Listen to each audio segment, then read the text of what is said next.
I hope so.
Well, that didn't work. That was all Iain, that one, wasn't it? Yeah. Whoops. As soon as I clicked upload and play, I seen that and I'm like, I forgot to trim the picture. But hey, at least we know what he looks like now. We've had good 56 seconds of that. I was really hoping that I didn't play on a loop again by accident like I did. Remember I did the really long intro one? Like a minute and a half of the same picture. It's a good picture, to be fair. It is. It reminded me of, those awkward, like when somebody's videoing you and you think they're taking a picture and you stand there and you're like, yeah. But, dear. Anyway, so yes, guys, that was never rush a technical aspect of whatever show or thing you were doing, because that is what happens. We have, as good looking as he is and as great a pose it was, that's not the usual intro. But welcome to another Blether. Hello. Great to have the chat already going. We've got Springer G. We've got Paul McKendrick. Yeah, don't know. I don't recognize that name at all. He's not a regular. What's he drinking? You might recognize. He is. Oh, do you want me to read that one out too? Do you? Yes, I do. A cheeky wee Glengarry handful in the glass tonight. 2014 white port, freshly bottled earlier today. I wonder who helped him do that. No, I hope he paid full price. 100%. Got most of it.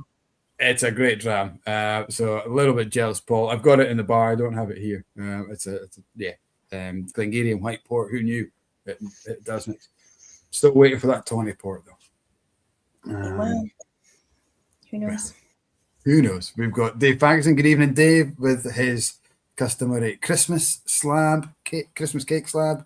Wee Mongrel batch 4.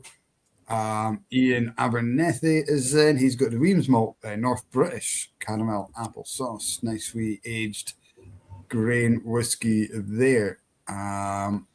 Who else is on and drinking with us? Springer G. Good evening, everyone. Looking forward to catching up with a fellow Fifer, Iain Mundy from FIB.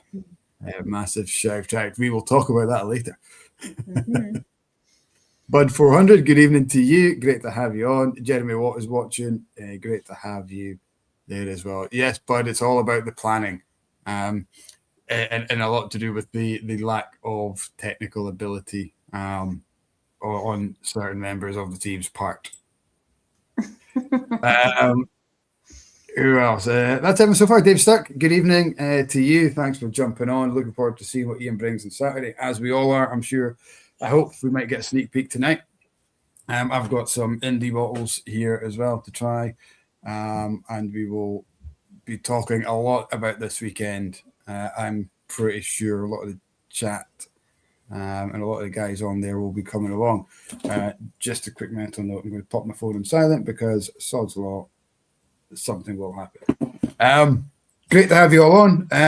What's in your glass apart from the lavender tea, Kat? Did you manage to get something? Lavender tea is very nice. So I made a mad dash when I realised that I wasn't as late as I thought I was. And grabbed. So it was Mother's Day. When was Mother's? Like 2 weeks ago? I don't know. Last week. Sunday.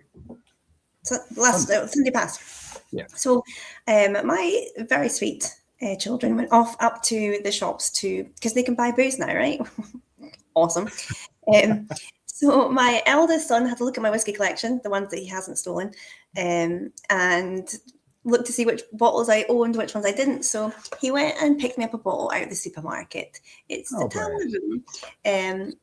So yeah, I'll give that one a go because it's very, very sweet that they went and did that, and the fact that he'd gone to have a look to see if I owned one of these already or not. So I'll give that one a go. Kind of fun and cheerful and sherry, but we'll give it a go. That's one of the we have a certain range of whiskies in the shop that I always think why we're stocking them, because they're probably about £6 or £8 cheaper in the supermarket. Talonville's one of them, Glen Murray, probably Old Pulteney, another one. But people keep coming in and asking for them, so we continue to stock them. We can't compete with supermarkets, but it's nice if people come in. So and it's a good dram, it's a good solid. I don't even think I've ever easy drinker. You'll enjoy it.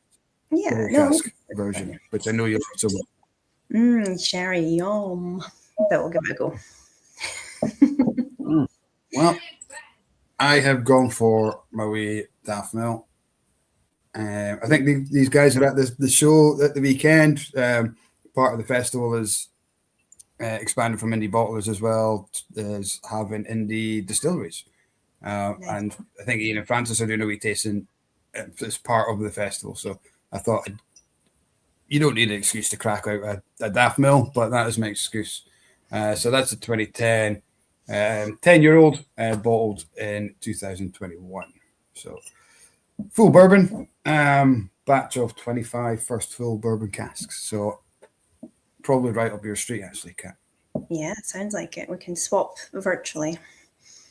We will do that. But let's bring Ian on and talk about what he's bringing to the festival, as well as everything else we are looking forward to chatting and maybe singing about later on. Is he adding to the stage? Here we go. Hello. Good evening, Ian. Hello. Hiya. How are you? How are we doing? I'm all good. Not sure about the singing though. Yeah. You got a band? Are you not the singer in the band? Yeah, well, not to be. Well, yeah, me and Andrew. To be fair, it is just FIB is also the band. Yeah, so we both sing equally, I suppose. But Andrew's the better singer, to be fair. So I'll give him the kudos for that. So we can't expect a rendition tonight, then. You'd have to get me fairly sloshed before. Challenge accepted. Well, it depends. Actually, to be fair, I've got enough whiskey here to get me way too sloshed to do anything I actually need to do tomorrow. So yeah, it's possible. But no, thank you for having me on. Yeah. No, really, I've been looking forward to this, and sorry for being so last minute to find this. Thank you for joining us, especially when you've got a busy weekend ahead. So awesome! It's great to have you on. And yeah, you've got quite the lineup there, so we're excited to hear. I like that you're just in this little dark kind of grey room with just a row of whiskey. I kind of feel like, if I was in solitary confinement, that's exactly what it would look like. I love it. Yes, I was trying to find. I've not really had any sort of. We've only moved in here into our new house like a few months ago, and I haven't had many interviewee, phone call-y, videos type situations. I think the only one I actually did was 2 weeks ago when I had to do my personal license refresher exam. Everybody's favorite. I was like, oh my god, get the premises license taken off us if I don't do this. Poor crap. So yeah, and that's the only time I've done it, and that had to be a lot more boring at our kitchen table with so no, this is just a wee sofa, and the whiskey doesn't normally live here, but I thought it would look prettier. Definitely. Mike used to sit in his garage just surrounded by whiskey, because you've been evicted from a few places, weren't you? Because you were evicted when you bred another child and had to put the baby in there, and then you were in the garage and you got evicted, or was it too cold in the garage? And now you're back in the kitchen. Yeah, through winter it was too cold, so I came into the kitchen, and there's just so much crap that I have to climb over in the garage at the moment. All the whiskey's at the back room. We have pipe dreams of turning that into a whiskey room. I have pipe dreams of turning it into a whiskey room. So it has a dream of just having a second sitting room / office. All went down there because we needed to empty out Killian's room for when he was moving in there. And now it's a nursery for Bria Rose. But here's a tip for you guys: if your whiskey collection gets too big for a small room, move it in a bigger room. It looks smaller, and then you get a little bit more leeway on buying more whiskey. So. Yeah, life hack right there. Yeah. What are you enjoying, Ian? Have you got a whiskey in your glass tonight? I do. It's a very special one, actually. It was in this very fine decanter back here, and I was like, oh, I should really have a dram tonight for this chat. And I was like, oh, what have I got? I was like, oh, nothing in the house at all. Because I'm quite bad. I'm more of a I'll open a bottle, get through it, instead of having lots of open ones that I'll go to. So, and I don't even have all the FIB stuff here because I was away on holiday a couple of weeks ago, or was it last week? No, last week. And no, 2 weeks. Oh, who the hell knows? And Andrew Andrew had all the FIB samples and stuff like that in his house. So I haven't even got FIB samples bar one. Very official looking bottle which didn't pass the quality test. As you can see, there's a nice impurity in that one. So. Oh yeah. Oh, okay. So no, in my glass is actually the only thing I had in, which is my Kunsel dram, which is a very fine, not distillery, but a fine blended malt called Glenorchy, 5-year-old, 40%, probably coloured to high heck, and it's a little special. So that is my dram tonight. Nice. That's good. That's a good one. Have you had it before? I have had it. Yeah. My alcoholic ex-husband used to love that whiskey, but it's nice. It's good. Oh, happy memories and oh bloody hell, I've ruined it already. To be fair, it's quite a nice looking bottle actually. They go for the triangular ones. I was like, oh, that looks quite nice. It looks like kind of the old Hague ones or something like that, a wee bit. It's generally a nice whiskey. Like, there's nothing wrong with it at all. I actually really liked it. I can't even remember who makes it. If it was White and Mackay, or if I think I looked it up once, but I can't remember. Or if it was an Angus Dundee. I'm not sure. Yeah, I remember it got out there on the internet about, because it was like, it had quite a good following. Everyone's like, what is actually this whiskey? I'm sure it got out on the internet about who made it and what it was, but I can't remember it either. Actually, I bet if we googled it, we'd find it easy enough. Yeah, probably. Yeah. But it's not bad. No, it's not half bad to be honest. But it stands against everything that we go for, I suppose. But sometimes we all need a wee Kunsel. I can't afford to drink the posh stuff all the time. But if I'm not having, we try not to drink our own juice too much as well because it's not profitable. So usually, if I've got I'll to be honest, I usually just buy mainly indie stuff at the moment, just from whoever we're exhibiting. Our indie pals at festivals and stuff like that. I'll grab a bottle from Paul or from Woody, or I need to get a fragrant drops next. Actually, I've never actually owned the fragrant drops, so I'll have to go and see Rachel at the next, and George at the next at the festival at the weekend, and sort that out. Who else are you looking forward to? Do you get the chance to go around and speak to the guys? It's one of those. Probably it's one. I wish we did more. I wish we did more. If it's a festival that has 2 sessions, then usually you'll say hi at the interval or something like that, and but even then, it's more of you're trying to survive and recover in that period. Or to be honest, the whole festival vibe totally depends, I suppose, whether you're driving to it or not, or so if you can have a wee dram or not, or if it's an away day, that's usually the good times that you do actually get to hang out with folks. Say we do one down in Newcastle every year or something like that. And another indie one, and yeah, so that's we're all staying over, so that's good crack. Then we get to properly enjoy each other's company. I mean, they're such long days though, aren't they? You must just be knackered afterwards and just kind of want to just sit down in a dark room. Talking is exhausting. It's a lot. Yeah, no, to be fair, it's good fun though, and especially the people that came to this one last year were we knew loads of them, and we met loads of new people that are great, and it's a really keen bunch who love their indie whiskey. So you're not spending half the time being it's not just a festival where people are where's your distillery? Where is it? So what still do you use? I'm no, not that. So no, it's good crack. And I actually like how David's one is just one, proper sesh. The 2 session ones are killing me these days. I struggle with my energy in the second session. So I very much like the format this weekend. Thumbs up. I think what we found great about last year's one, and hopefully that's followed into this one, is the punters, the customers are very much whiskey people, rather than a group of guys in a night out and just wanting to sample heaps. Other festivals are great, but you always get that kind of element to it where people just paid 20 quid or 30 quid, whatever, in a ticket, and they just want to drink as much as they can. They're not really interested in the stories behind any of the whiskeys. Whereas what made this one really special is that it's specifically marketed to that group of people who will be interested in what you have to say, taste it, give great feedback, probably buy a bottle, and move on to the next stand. I think it was such a good vibe last year. No, it was really good. No, I'm really looking forward to it. And I think last year, I remember it was the same, because it was the last day of the Six Nations last time as well. Yeah. You had that release out, didn't you? We did. Yeah, we did. We had because we do one every year, or we do a couple actually with it's a bit kind of, we do lots of random bottlings with anyone and their dog, but this one's really, we love doing this one. It's with a forum on Facebook, just a big group called the Scottish Rugby Away Tours Forum, and we've been members of it for years because we go to it's got lots of Scottish away games and stuff, and it's good crack. So we got in touch with the admins a couple of years ago and said, could we do a bottle for Six Nations, raise some money for like one of their charities and stuff like that. So yeah, we had the France game was that evening, and we had a bottle out for that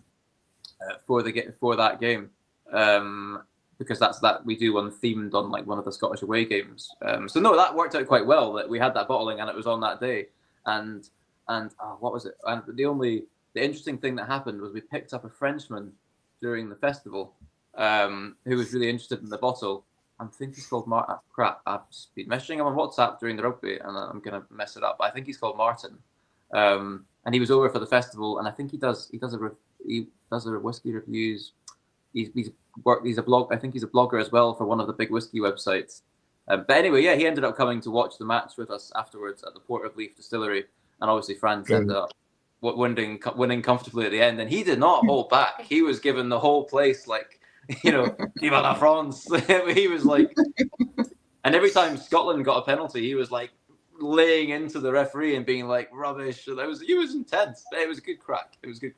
Yeah. Excellent. Well, we managed to beat them this year, but that was it. Yes, it was. Yes, it was an interesting Six Nations, but I don't know what we learned from it. We're good at beating France sometimes at home, and we can beat England. We know that. We can't beat Ireland. We know that. So I know it was off the back of us beating France. Everyone was so positive, thinking, "Oh yeah, we're going to win it. We're going to win it." Come on, England! Hopefully England beat France and all that. And I was like, we've got such a bad record in Ireland. I don't think we've ever won a Six Nations match in Ireland. It's just like we're going to get home. Oh, it's crazy. We've never won at that particular. It's the Aviva Stadium in Dublin. We've never won there. Like Scotland never have, and neither have Edinburgh, or neither have Glasgow when they've been playing like Leinster or been playing in a club final or something like that, or club knockout rugby. Yeah, terrible record. I think it was out like 2008 or something like that was the last time we beat them away. Back when we had the good forwards, but a horrible back line, which had like Dan Parks kicking all our points, and that was pretty much it. Do you know, I miss Greg Laidlaw. Can we not just have Greg Laidlaw back? Yes. He was my favourite. Let's have him back. Everything was so much better with Greg. And he's obviously does a bit of whiskey PR these days, doesn't he? I think so, yeah. A few rugby people are into the whole whiskey scene, kind of branching out. Just before I lose because I can't scroll back down in the chat because my mouse is broken, but David Stark saying that your guy is Martin Logan, aka Wolverine, that you picked up. Yes. Did he say aka Wolverine? Well, aka Wolverine, that's banging nickname. I can see that, yeah. Must have good sideburns, or maybe really pointy fingernails, or a mixture of the both. I don't know. I think he did, and he had long hair. I think he had good sideburns, actually, yeah. And maybe just maybe he's ripped a shit as well. I didn't see him with his shirt off. So I think it's because his last name is Logan, probably. Oh yeah. Oh wait. Yeah. Okay. Good call. That makes much more sense. Much more sense. Good shout there. I mean, if you just doesn't have like titanium steel fingers, series. I mean, if you just picked up a random Frenchman who just got in your car and ripped his shirt off, like that would be red flags from the start.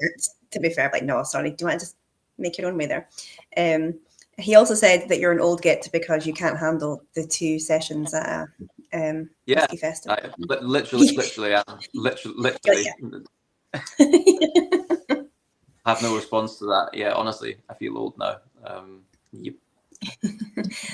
Yeah, you know, it's I struggle with. Do you know what it is when you sit down and they give you some food and you're just like chilling out and you're like, and then all these people just start turning up again. You're like, what? No, I don't want to. It's always fun when you get going again, but it's always like another 4-hour sessions. You're like, I'm not going to be finished like stupid o'clock. But no, we all love it. It's all good fun. It is good fun. I think we've got Diego joining us as well. I think so. Hello, Diego, too. Yeah. We've got Vicky Elliott as well watching. Oh, She's yes. looking forward tonight. She loves FIB. We had her Vicky on a couple of weeks ago. Fellow Pfeiffer as well, I think. Say again, sorry. Vicky Elliott. Yes. All right. Yeah. What do you say? Sorry. They love FIB. She's excited. She loves FIB, so she is coming to say hello. Looking forward to that. So I guess we better not disappoint, and let's talk about FIB. You know, what's the story behind it? Obviously, yourself and Andrew are kind of running it now, but you know, you kind of inherited it, or kind of.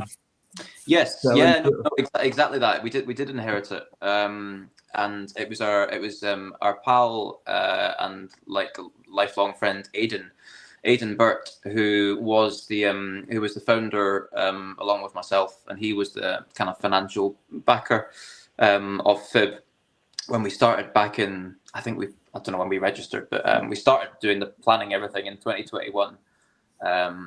And so yeah, me and Andrew had known Aidan and Aidan's family, Aidan's brother Callum, and our whole life, because his parents were good like university time friends with our parents, so we were just family friends with the family. And I mean, some people will have seen Aidan at whiskey festivals over the years. Well, to be fair, mainly Fife. I don't know if he ever went to Hampden, but if anyone was at Fife, like back in 3, 4, 5 years ago, he was there every time. You would be able to recognize him. He had a huge wheelchair, got progressively drunk, ran people down. Could talk your ear off. So me and Andrew, we're just big friends with Aidan our whole lives. And then he was in a wheelchair because when he was really young, he was paralyzed, and he was a passenger in a car crash. So he had a quadruple spinal fracture. So he was fully paralyzed from the neck down, which obviously is like a really extreme injury, and it's quite shocking to a lot of people. We grew up with them since we were like kids, so it was just normal to us. That's what Aidan was like. When he got to university, he got into whiskey. He was bloody clever. So he was studying classics and languages and all that. Or was it just? I think it was just classics. He went to the University of St Andrews, and my brother did as well. He was a clever one. I could never. Yeah. I was the musician by trade, so I didn't really need brains for that in an academic sense. So no, he was a massive academic, but then eventually got really into whiskey at uni and decided to chuck all that, and studied brewing and distilling at Watt. And then he got really in. He was involved. He was the president of the Quake Society in St Andrews for a couple of years, which is like really old whiskey society. It's been going on for like decades. And he got into indie bottlers through inviting them to do tastings and stuff like that. So he was massively into Compass Box. Bit of a random one. I don't know. Do you have any Compass Box in the shop, Mike? Or? We don't. We did try it a few years back. It was still, well, I'd say it's still quite young. It was quite new out as a brand, but was it 20 years they celebrated last year or this year? Yeah, been going for ages. Yeah, forever. But yeah, well, we'll have to look back into it because when we took it in the first time, we probably didn't know enough about it, and blend was still kind of a bad word, kind of. Yeah, no, yeah, it's probably something that would do well. But it's not. It's funny though because it's not one that I'd ever really. You never see it anywhere often, I suppose. I never, apart from in our warehouse, we've got a kind of whiskey bar in there of all of Aidan's drams, and he's got about 50 compass boxes. So yeah, loads of compass box. So if you ever want to try really cheap compass box, like $3.50 a dram, random industrial estate in Kirkcaldy is where it can be done. Awesome. But yeah, so anyway, Aidan got really into indie bottling. So he had Compass Box along, and he had Kenny MacDonald along from Dramore. And yeah, I think it was, to be honest, I think it was mainly Kenny at Dramore who I think Aidan was like, oh yeah, I want to do this. So so yeah, he obviously he had an amazing palate for whiskey, but he, because of his condition, he couldn't do all that. Obviously he could do everything on the computer and whatnot, but in terms of running a business, so that's where it just been COVID, and I was doing another job. I had a very luxurious job as a bin salesman, more glamorous than it sounds. So I was so anyway. It was after furlough, and I thought, do I really want to go back and do that? So it came at a good time where I thought, me and Aidan decided that we'd do this together, and started buying casks and all that. And hence FIB started we launched the first whiskies in 2022. We didn't really know what we were doing when we started. We were using another bond up in Auchtermuchty. They looked after all our casks, did our bottling, all the re-racking, cask management for us. But yeah, Aidan had a great nose, great palate, and he got us into whiskey over the years, I should say, because when he used to take us on like distillery tours, we'd do one a year, so we'd go to Elgin and do all the tours around there for a few days, and then we'd go to Inverness, likewise, go up north, go to Islay, Arran, and yeah, so we went around like 30-40 distilleries together. So like, yeah, he was the kind of guy that after he'd had a few drams, he'd start telling the tour guide they were wrong and stuff. So that part wasn't great. We've all wanted to do it, haven't we? Yeah, but yeah, everyone thinks that Aidan did it. Aidan said it. But yeah, so we started FIB and we didn't really know what we were doing. We brought out 1 million whiskies. They were quite high priced as well in terms of price. Aidan thought that to be taken seriously, we needed to bring out our first release should have at least 8 whiskies in it, which was not a fun idea in hindsight. Trying to sell and market all these slightly overpriced whiskies, and it was mainly because we were new to it, and Aidan was a bit trigger happy when buying casks, so he bought anything and everything that he was offered without really doing the sums. And then I was doing the spreadsheets like, how much are we selling? How much we're gonna have to sell these for? So yeah, that was the start of FIB. And don't get me wrong, he got some awesome drams, and we did some really cool cask finishes. We can get into that a wee bit more. But yeah, that was kind of the start of FIB, I suppose. But then, sadly, we lost Aidan only 5 or 6 months after it started, kind of unexpectedly. And yeah, so and then he ended up leaving me and my brother at the company, and that was unexpected. I didn't. So yeah, at this point, a few years ago, I wasn't expecting to be in the position that we're in. Obviously, we've got the company, and and all its crippling debts, and not that. But no, it was so yeah. So my brother, and shortly after that, my brother Andrew, I kind of kept it going for about 6 to 8 months, and then my brother Andrew, who sends his apologies for not being able to come on tonight. He's away for a pregnancy scan with his wife, not himself, obviously. And they do, and it has announced that they are expecting. It's not. I'm not just like ta-da. Yeah, there's a 12-week scan done today. No, yeah. I think they're due in May, so it's much further along than that. Excellent. Congratulations to both. So that's been really good news. So yeah, he sends his apologies anyway. But no, he came on board, and he's great. His background was doing He used to work for Eden Mill up in St Andrews originally. I don't know if people have good or bad opinions of Eden Mill. They seem to have a mixed reviews on the whole industry. Yeah, we get that. We had Vicky Miller on a couple of weeks ago. Who's really? Oh yeah, she's got her new venture, of course, with the Yes. Yeah, and obviously was it her dad that founded Eden Mill? Yes, he was one of the founders. Paul and Tone. I feel like it was the Miller and the Kelly family, possibly. So yeah, Andrew used to run their gin school up in St Andrews, and it doesn't exist anymore. But it was like under the Russet. It was in a really fancy location. It was under the Russex Hotel, on the pretty much on the 18th hole, and it was just a wee blending class where you could go and make your own gin type thing. So we did that for a wee while, and then he ended up going and doing. He was the chief distiller, the head distiller for Crossbill and the Barrowlands in Glasgow. He ran gin classes for that as well, but they're a bit more intricate. Like, you get your own still, choose your botanicals, distill your own type thing. Yes, then we nabbed him because I couldn't run the business by myself. I was still dying. But now the two of us have been doing it for the last two and a bit years ourselves, and the releases have changed. The concepts that we still do are still the same, but no, we just we have fun with it, and we got our own bonded warehouse about 18 months ago, which is amazing, because we can now do everything. We're now completely in control of what we do.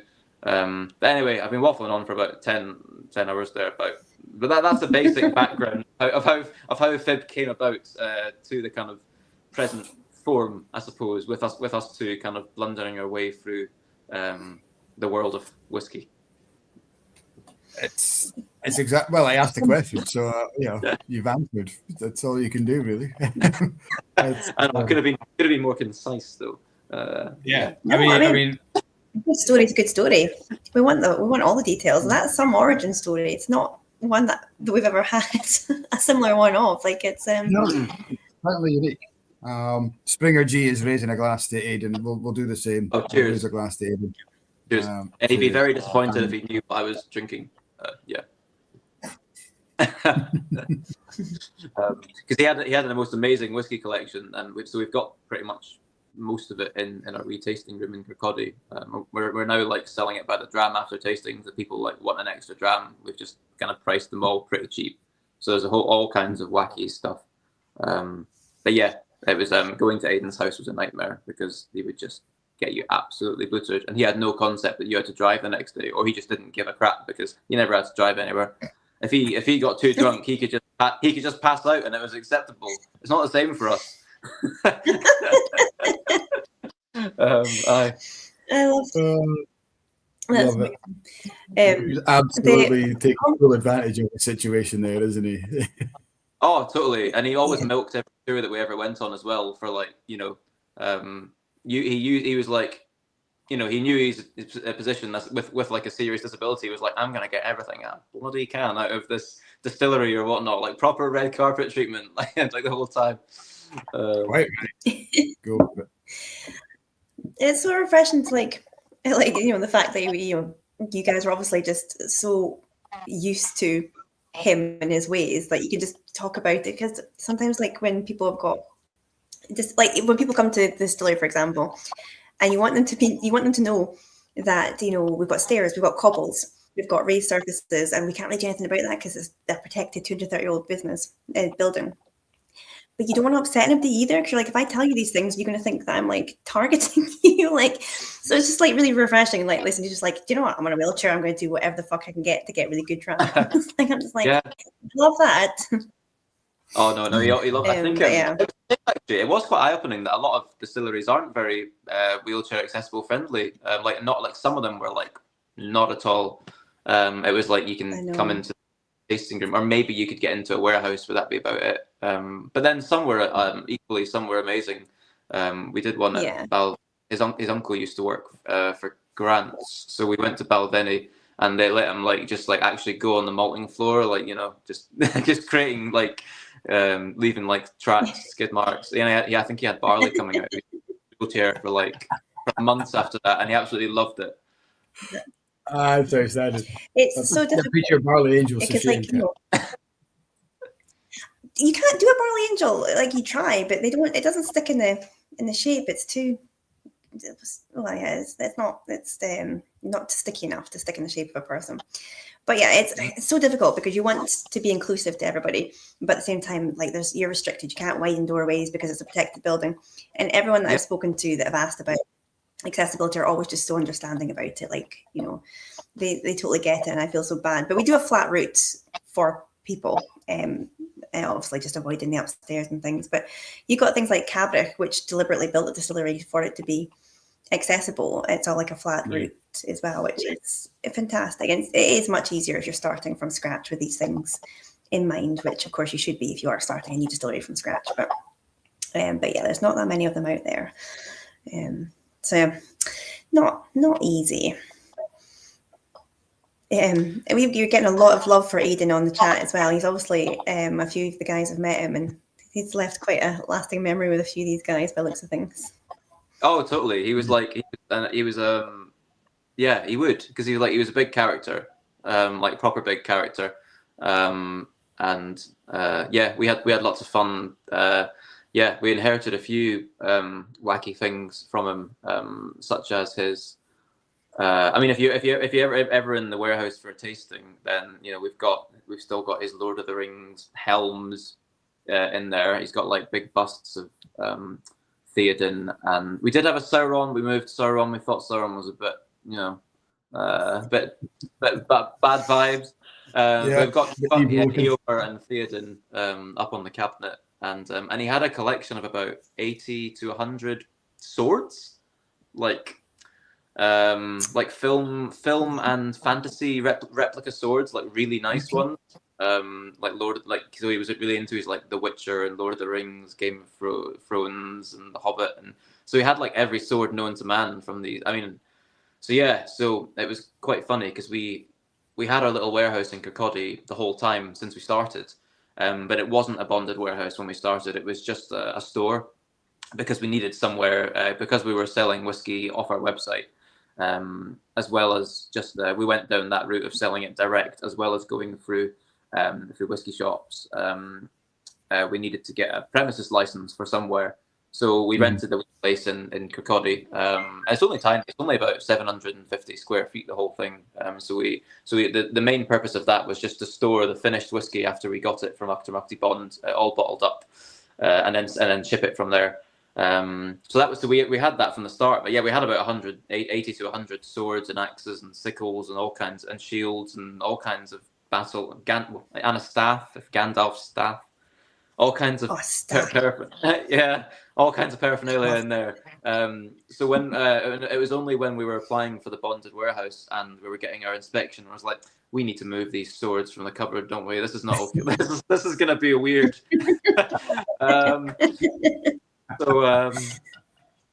So if funnily enough, if anyone's on the chat, poor mum and dad have still got all these swords in their garage at the moment, and we don't know what to do with them because we can't sell them. There's a lot of laws have changed recently in terms of the sale of bladed goods and stuff. So if anyone is into these films or fantasy and is interested in a specific sword, drop FIB a DM. Well, maybe don't drop FIB a DM. You can drop me a DM, and we could agree a safe handover in a non stabby way. Yeah, but yeah, it was a bit. So that was a bit left field when we started. Right. So who came up with the name FIB? Where did that come from? Is that? Yeah, FIB. It was actually Aidan who came up with it. And it wasn't the first choice actually. If you look on Company's House, you'll see it was first registered as Kilrimont Distilling Limited, which was the old Scots name for St Andrews, because the whole Fife element in the business is Aidan was a very proud Fifer. He grew up born in was it Kirkcaldy or Dunfermline? No, born in Kirkcaldy. And then lived in Couris for most of his life, and then for university went to St Andrews, and then after uni, he then built a house in St Andrews, that was suited to him. And that's where he was latterly. So he was proud Fifer. So we the whole origin of the company was going to be about Fife and all things Fife. And so Kilrimment was originally the old name, Scots name for St Andrews. But then I think he told too many people about that before he'd registered it. And funnily enough, I think it was Eden Mill, who we were speaking to before, trademarked it. And I don't know if they've ever used it or not, but they trademarked it. But to be honest, I think that was a good thing, because I think FIB's a much better name than Kilrimment or Kilrimont, because you don't even know how to say it. So yeah, although to be fair, quite a lot of people say FIB or whatever, like Thunderbirds style, or but yeah, FIB. It was the reason for the name FIB is because so Aidan's late dad, Jack, was a big expert in Scotland on standing stones and Pictish history. He took a massive interest in that, and he even wrote a few books about his famous one that he wrote with another chap was called The Pictish Panorama, and they did loads of books on all the standing stones of Scotland with Pictish carvings in them. So because of that, and sadly Jack died a couple of years before Aidan. Aidan was really that FIB was a backup plan, because FIB was the old Pictish name for roughly the Kingdom of Fife. So back kind of historically, when Scotland was the north of Scotland, was Pict land, and it was divided into roughly kind of 7 counties. FIB was where Fife was, and it was the kind of it was one of the Pictish kind of capital almost. And yeah, there's all kinds of myths. It was all FIB, the Pictish king was meant to be called King Cruithne, and he had 7 sons and divided the land into 7, and FIB was one of the sons and all that. So yeah, a lot of people think it means Fife Independent Bottlers, but it's actually so that was a happy accident, to be honest. It's actually the old name for Fife, actually Pictish. Aye.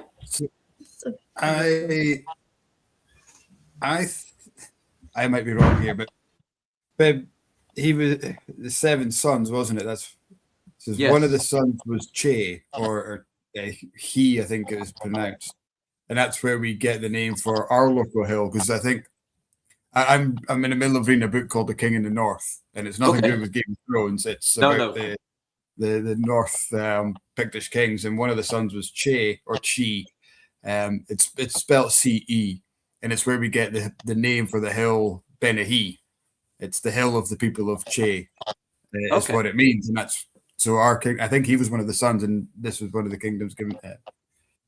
So, well, I mean, that's the whole. Obviously, the northeast is like mega.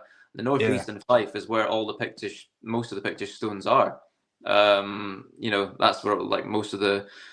We've got a fun little book in the warehouse, which is just a little kind of scrapbook that Jack that kind of wrote about the men of FIB and all the kind of Pictish folklore. Andrew's much better at all this history type stuff than me.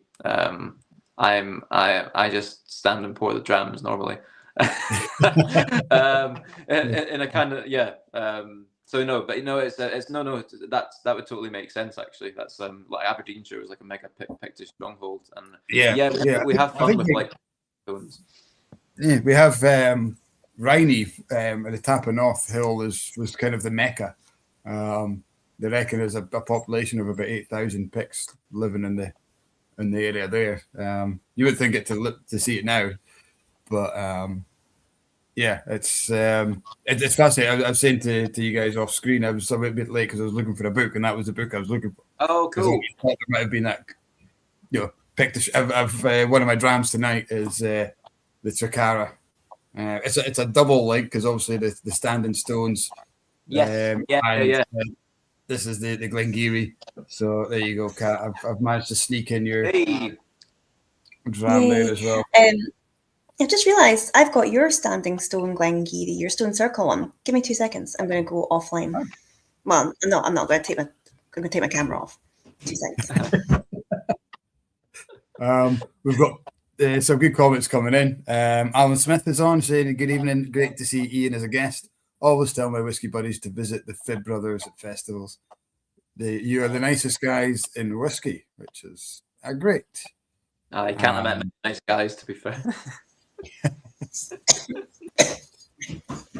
Paul McKennick, Aidan wanted to festival. His passion and enthusiasm for whiskey was evident.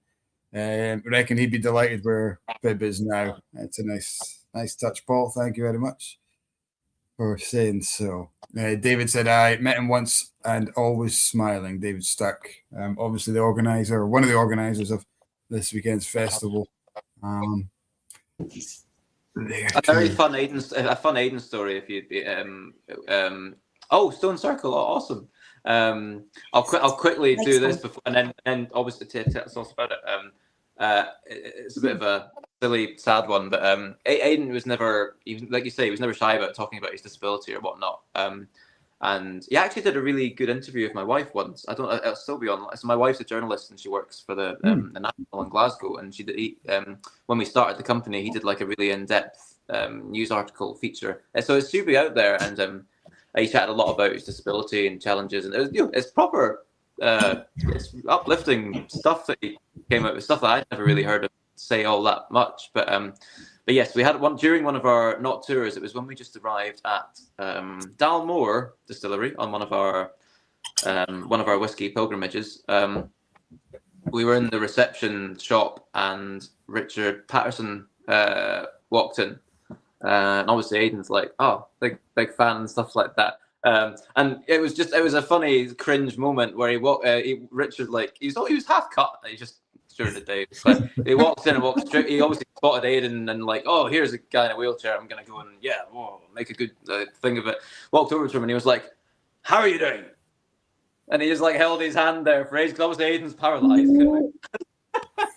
And it was so long, and Aidan was just like laughing at him, and he eventually like awkwardly was like, oh, pat him, and then was like, oh, run away. Pat him on the head. Oh god. So that was funny. Yeah. That's brilliant. How do you recover from that? I don't think patting somebody on the head is how you recover from it, but yeah. Probably wouldn't remember. What an amazing moment. Funny. That's absolutely hilarious. Oh. Sorry, I found your bottle. So one of my favorite Glengarries, not that I mention Glengarry on a regular basis, but Mike, this was Mike's kind of your own kind of label that you did for a while for the whiskey shop, wasn't it? And you kind of based it, because Mike's an avid kind of Pictish history type fan. Like, we're both really into Scottish history, but you really quite like sort of Standing Stones and Pictish stuff, Mike. Yeah. But this is like one of my favorite Glengarries that I've had, and it's one of my favorite stone circles because it's really, really cool, because the way it's kind of positioned, like literally is in line with Benahee, and it's just kind of, if you're going to fall through a stone circle and land back in time and find some big ginger bloke, chances are it would have been that stone circle. That's an Outlander reference if you haven't watched it. Yeah. No, it's Like, I've seen it all. I've got a fun story about that one as well, actually. Based on a true story, I thought, wasn't it? Outlander? Yes, exactly. Yeah, 100% factual.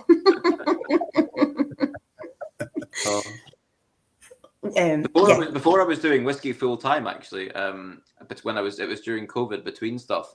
I was doing bits and bobs of extra work. So I was actually in Outlander a few times, which is quite funny. Really? Yeah. You know, Sophia, Cat Heads. She's an extra for Outlander too. She was called back every year for it.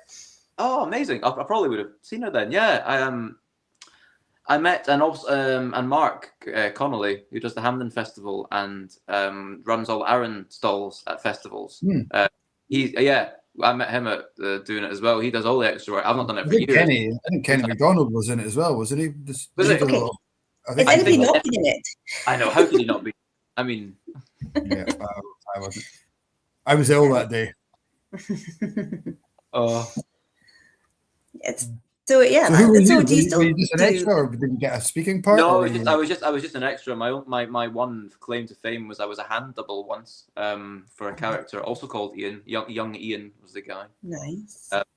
And it was very posh that day. It was just at the Cumbernauld studio, but I got my own trailer just to be a hand double for the day. Wow. So yeah, I just had to. My hands was in this. I had to hand someone some coins on camera close up, and that was it. it was a bit that they'd filmed wrong or they'd forgotten to do, and they couldn't be bothered getting the main cast back in for it. They only needed a hand, so there you go. Yeah.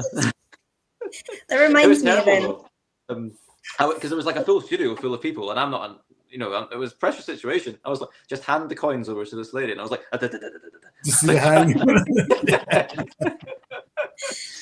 Do you know, I was saying this to, I can't remember who I was speaking to, but we had a film crew in, like, they were doing some filming and photography at the distillery the other day.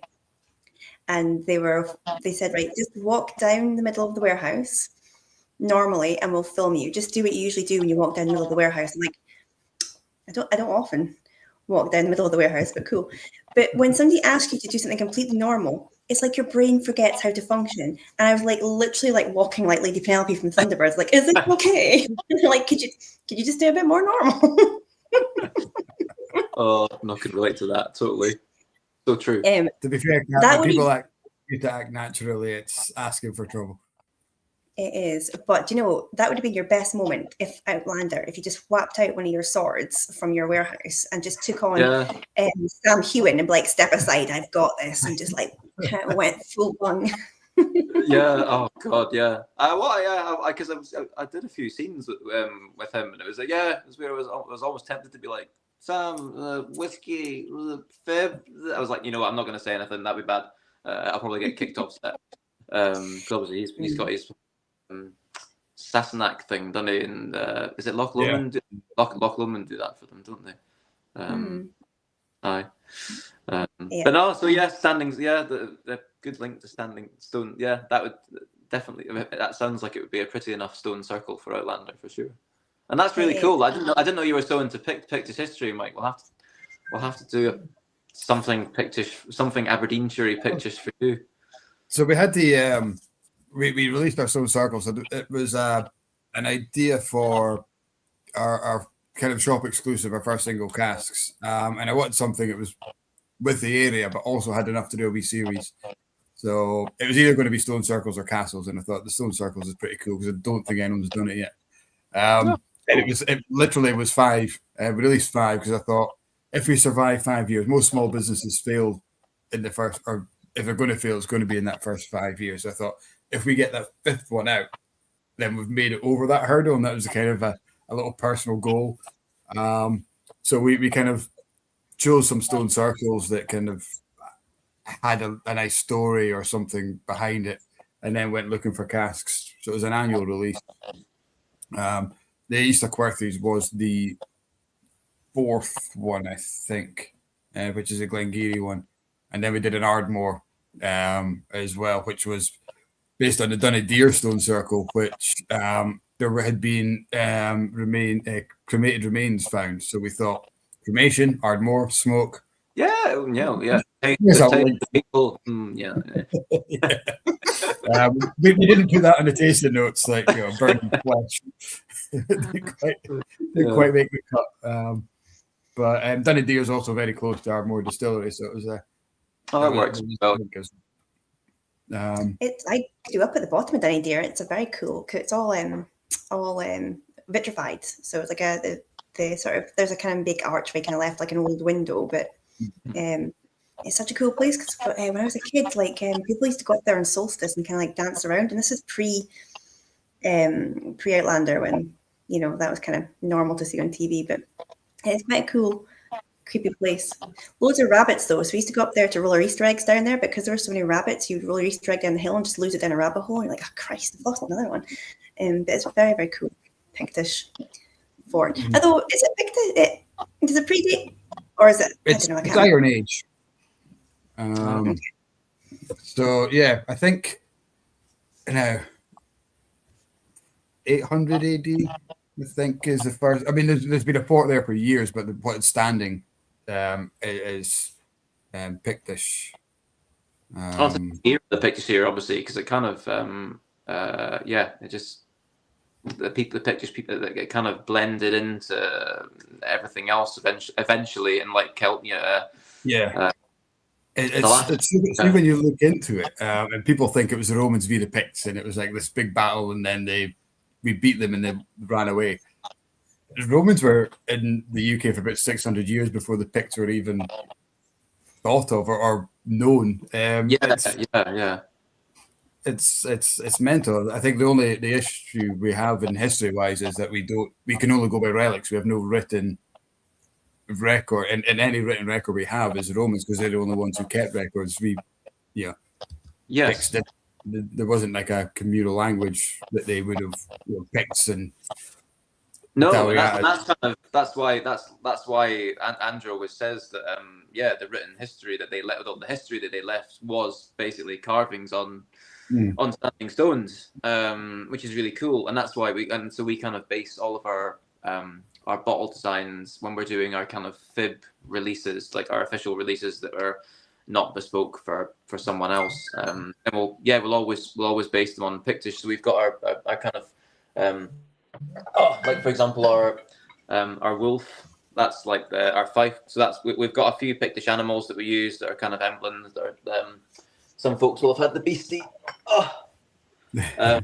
before. So we've got on our blends, we kind of use the four Pictish, a few Pictish carvings. So we've got the beast. The beastie is a funny one because that's obviously our company logo as well, and it turns up on standing stones all over the shop, and Pictish stones, and no one really knows. Like all the other carvings that were on there were kind of, you could tell what they were, whether they were wolves or horses or dogs or tools, but the beastie is just a weird one that's always there and no one really knows what it was. So Aidan quite liked his dad Jack had a little Pictish, we'll have it at the festival at the weekend, he had a little Pictish stone replica that he had on his work desk, so we based the logo loosely off that, off the Pictish beast, and no one really knows what it is. It looks a bit like a seahorse type kelpie sort of thing. So it's got a cool mystique about it. So we use it. We try and tie. You're mentioning obviously using Ardmore as a distillery for that release because it was like the closest one to the stones. So we try and do that. So whenever we're doing our blends, we've got our kind of different Pictish animals that we'll use. For the beasties, our double sherry blend, the wolf is our fife blend. We'll be doing the boar in summer, which is our double red wine blend, and then we released the Pictish Alliance, which is like two crossed seahorses. I haven't actually got that one here. I think Andrew's got it all. And that's a really cool carving. So we do that as our sparkling wine, champagne sparkling wine blend, any type of champagne on the bottle type thing. So we've got our kind of the Pictish animals, but then when we're doing single casks, we do this. Well, we do this kind of before and after. Whenever, like, so 4 times a year we'll release 4 different blends, and then we'll release some single casks. But we do a kind of fun before and after type finishing thing with them. But whenever we're doing the artwork for these single casks, we'll try and find like the most local Pictish stone to the distillery that we can, kind of like you were doing there. So I think the only one I've got here is like this Tamdhu, for example. So these have got the Pictish stones outside Inverhaven Parish Church on them. They're no longer against the wall there. They've actually been moved inside, but that was their kind of original placement. So no, we always try and tie something in locally with the artwork. And I should give a big shout out to them. The artist that does the work is a girl called Orla Stevens. All the Pictish artwork, and she's really good. We actually, speaking of the band, we first knew her when we met her at an open mic night because her sister sings, and then discovered that she was an artist, like sole trader, doing her own thing, and we got her to do some album artwork for us, and then that led on to could you do whiskey, and so she did, and she's if you look her up, she's a really amazing Scottish artist. So I hope that we don't get because she's doing really well now. So I hope that she doesn't get too big for us because she's really good. Sure. Get her tied down to a long-term kind of fixed fee contract. Oh yeah, actually, you probably need to start paying her a retainer. Actually, but yes, we do need to get her on some new artwork soon. Actually, so that reminds me, I better drop her a WhatsApp on the group in the morning. But yeah, we do a fun. So the before and after finishing thing was when we started FIB. That was Aidan's whole thing he wanted to experiment with, which was this before and after series, or known as Copper and Oak and Permutation series, which we've kept calling it them. So his idea was, and the blending side of things, he would never really, he'd never got to that yet. Basically, that was something that me and Andrew decided to do, so that we could. I mean, the blends that we do have only got like, it's usually only like 2 casks or 3 casks, 1 malt, 1 grain, or like, so it's really hardly, and we give them good finishes, and we did them to try and do cask strength whiskey that was a bit more affordable, basically, instead of obviously some folks for core ranges are kind of watering it down a wee bit to make it more affordable, but we thought we'd introduce a little bit of grain to make it tasty but affordable. But yeah, Aidan's idea was before and after finishing. One example I've got here, which is I think the only before and after pairing we currently have, is these are a bit weird. Aidan ordered these. These are from Amrut Distillery in Bangalore in India. Wow. So Aidan was big friends with Ashok, who was one of the I'm not sure what his exact title is, operations manager, or I'm not sure.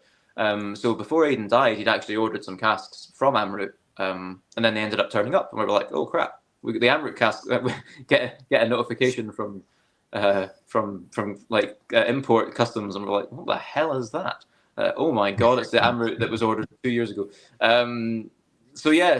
But we do. His idea was to do whiskey before and after finishing. So what we do is basically get a cask of whiskey from the distillery, bottle half of it without doing anything to it whatsoever, so long as we're happy with it, obviously. And that would be the original Copper and Oak series. And Copper and Oak was meant to be because it was the influence of the oak and the still from the original distillery. And then the permutation series, for the remaining half of the whiskey, we'd re-rack it into something else, give it a finish, and then release them as a pair, so you can try the same single cask like before and after finishing. So that was Aidan's big brainchild of FIB, and that was all the first releases that we did were before and afters. So we still do them like 4 times a year, where we'll split a cask. So we'll showcase it as it came to us. No independent bottler influence whatsoever, apart from slapping a label on it, putting it in a bottle, and then finish the other half. And it's really fun to do at tastings, especially blind tastings, because you can really catch people out. Like the Indian one, for example, or we had a McMira out that we did, and did the first one, and it was like a green tea cask. People were like, "Oh my god, it's Swedish! This is so weird." You had that last year, we did, yes. And then we'd finish that in like in a Amontillado sherry, and then you'd give that people blind as the next dram, and it'd be like, "Oh yeah, this one's Scotch. This is good. This is." It's like literally the same dram, 3 months in a sherry cask. So no, it was a really cool concept. So we still do that, and we'll keep doing the Copper and Oak and permutation series, and in Aidan's memory, alongside the kind of Pictish blends that we do as well. But yeah, so sorry, that was a wee bit about the range, I suppose. That's very cool, though. So if you do a blend that's predominantly Glengarry, there is a very good standing stone near Inverurie.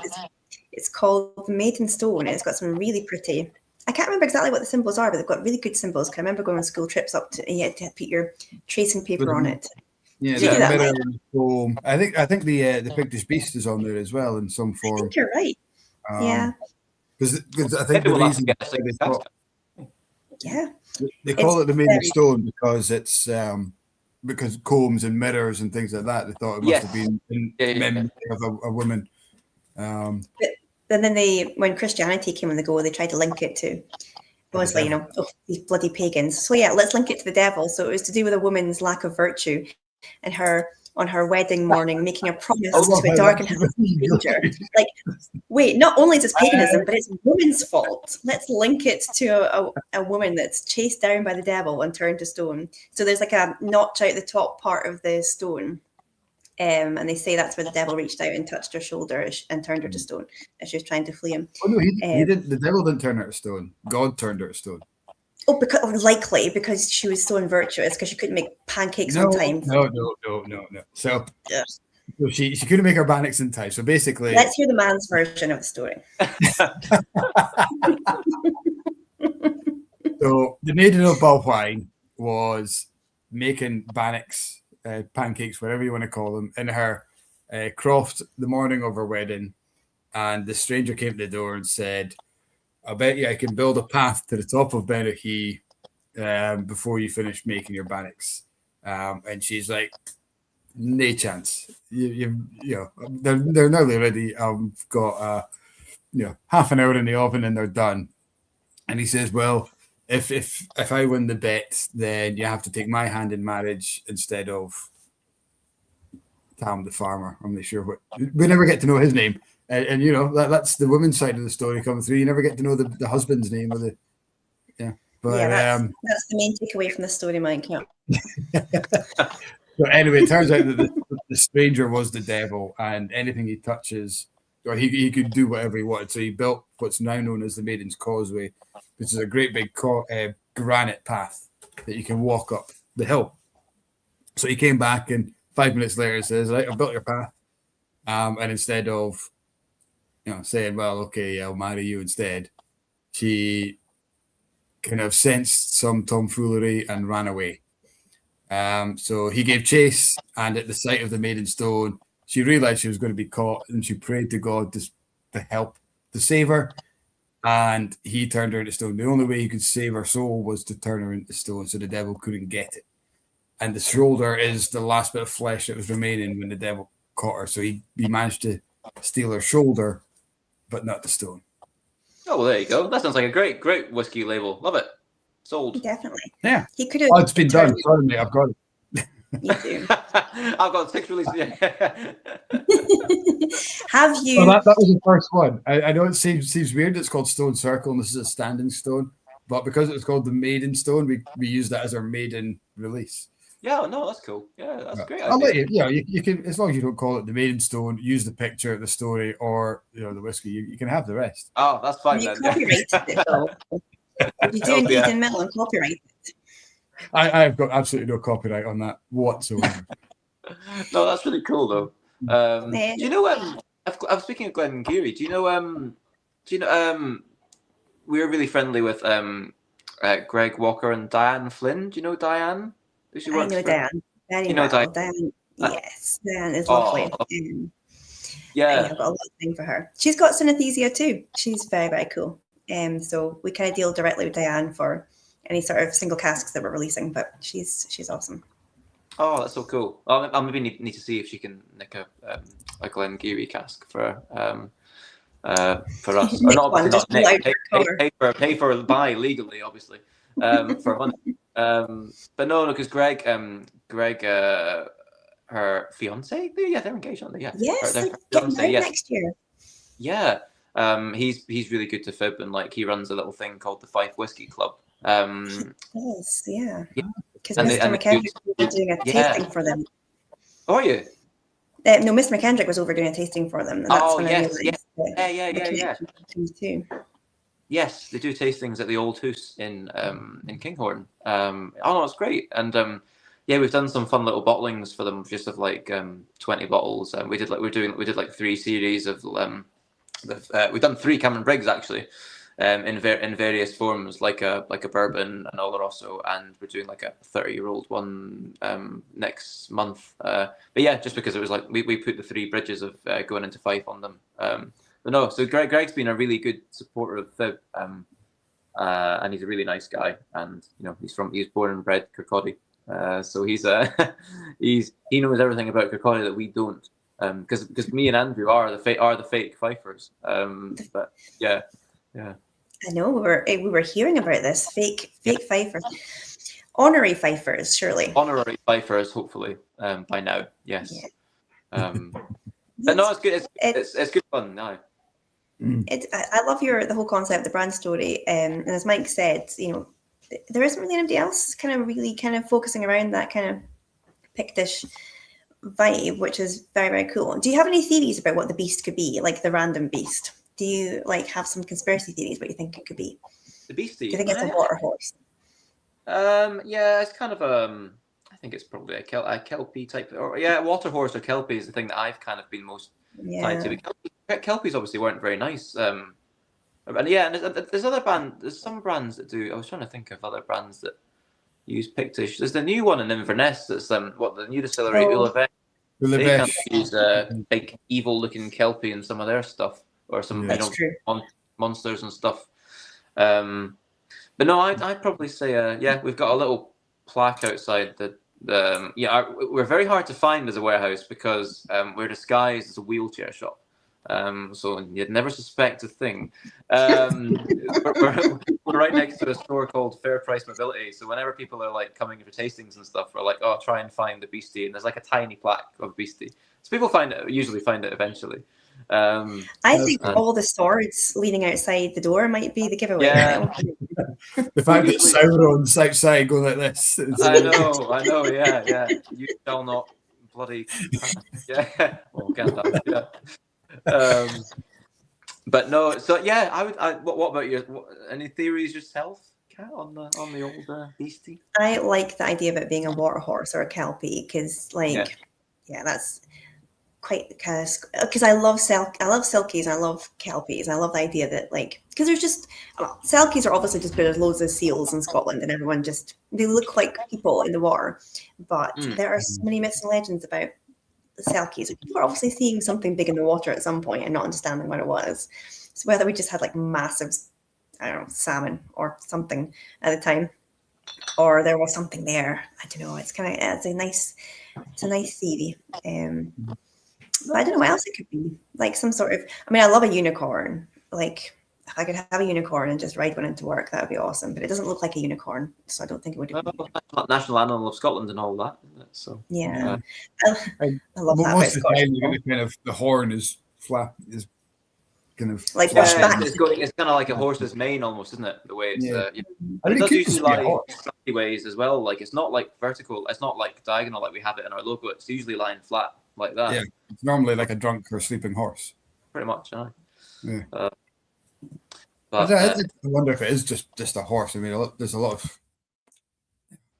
who knows. It could just be a very nicely decorated horse that we've all thought way too much into. But we can't say that because then Andrew will have nothing to talk about during our tastings.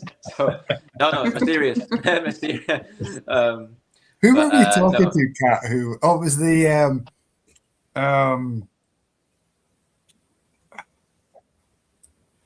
Oh, there is. Yes, you need to give me some context because about the origins of a unicorn, and it was just a horse that walked into a tree and got a stick stuck in her head. It was the lasses who do the shows in Edinburgh, Jane and Christine. Yeah. Christine, who does the singing. Christine, the Whiskey Witches girls. Whiskey Witches. Yeah, that was them. And they thought, I mean, I don't think they thought that, but it was a possibility that somebody just saw a horse who was walking through the trees and walked into a tree and got just had a bit of stick stuck to their head. It happens to me every time I go for a walk. That's just ruining the romance of a unicorn. Like, I just love that Scottish people are like, right, guys, choose your national animal, and they're like, fucking unicorn. No, seriously, guys, choose a real animal, like unicorn. I'm telling you, unicorn. We're going. I mean, it was rather messy. So well, yeah, that's true. Yeah, we had some good choices. We just make up animals. It was just like, if we can't get Nessie, we'll get the haggis. You're like, no, it has to be a real thing. Well, that's in the Welsh. Like they've got dragons, haven't they? As their national animal. Yeah. England, is that lion? Yeah, pretty mundane. That native animal to England. Well, Scotland's having a unicorn. We're having a bloody lion. Yeah. What's Ireland's national animal then? She's a shamrock. I don't think that's an animal. I'm not David Attenborough, but I don't think that's an animal. Is a leprechaun an animal? I love that we're just random, like we're properly stereotyping. I think Ireland must be something like a Kelpie or as well. I would imagine it's something very Celtic or. Yeah, I think. But no, we really enjoy doing all the Pictish labels and artwork. We find there's so many places you can go with it, isn't it? There's so many stories, so many myths and legends and stuff. It's endless, and we like we do one bottle a year, which we kind of because generally we try and price things we always try and price things sensibly, so because we want people to drink whiskey, we don't want them to like collect it and sit on a shelf. But once a year we'll push the boat out on like a cask that's something that we wouldn't normally do, like something that's a bit more spenny but really tasty, and we'll call it our Legends of the Pict series. So that's where we'll like choose like this was an actual watercolor that was done by Orla. And this one's about maybe you'll probably know better than me, like then it's the Battle of Dun Nechtane or Nechtansmuir, which was the Picts against the Northumbrians. So yeah, once a year we'll kind of do this is our first volume. This is a 16-year-old Glenrothes. But yeah, this was the story about Andrew always tells it that when we've got a nice fire-breathing beastie on it, because apparently when the Northumbrians came up in the year something, I don't think we put it on the bottle, a long time ago, in Scotland, far away. But apparently when the Northumbrians came up, they got when they got beaten by the Picts and they went back down south, which was was quite a decisive battle, and it kind of shaped the way that Scotland's history was. Went on to be, but yeah, apparently they were too ashamed to say that they got beaten by these kind of disorganized Scots type things, so they invented a story about a fire-breathing beast that came out the trees, and that is why we lost the battle.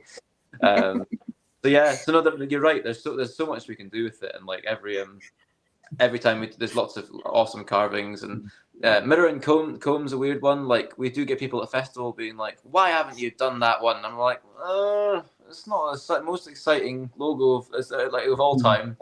Yeah. But it's only actually about we've been moving more into or not more into, but we've found that we've been doing a lot more bespoke bottlings of late, like the last year or so, especially since we've had our own warehouse.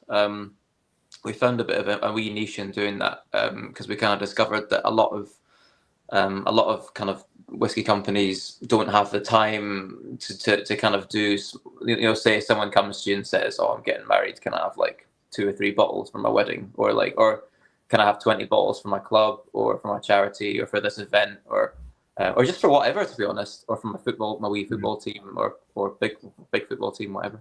So yeah, we've just been. We decided not to discriminate against inquiries like that, and we found a good label sort of printer who'll like supply small volumes, and it's pretty much the same price as we get large ones at. Like it's affordable, and it was limited when we had the other bond doing things for us. It wasn't possible because they'd have minimum charges for doing things and part bottling fees and this, that, the other. It just became. But there's no trouble in me and Andrew just nipping into the warehouse one day and like bottling 4 or 5 bottles from a cask or something like that. So we've been doing loads of that recently, actually. So that's something you're continuing to do, because honestly, that's like things I get asked constantly. I'm in a whiskey club. I'm like, this, that, like little requests, with bespoke labels. I'm like, no, we don't do that. But good to know you do. We do. No, I think it's probably about 50% of everything we do. It's kind of like it's bespoke stuff. Whereas obviously everyone's got their own thing that they do in terms of indie bottlers. Like some of them will mainly do export and stuff like that. We've never really tried to develop the export side of things. We dabbled with it, but then we found that people just wanted such low prices. It was just like, is it worth doing this? The time and the effort.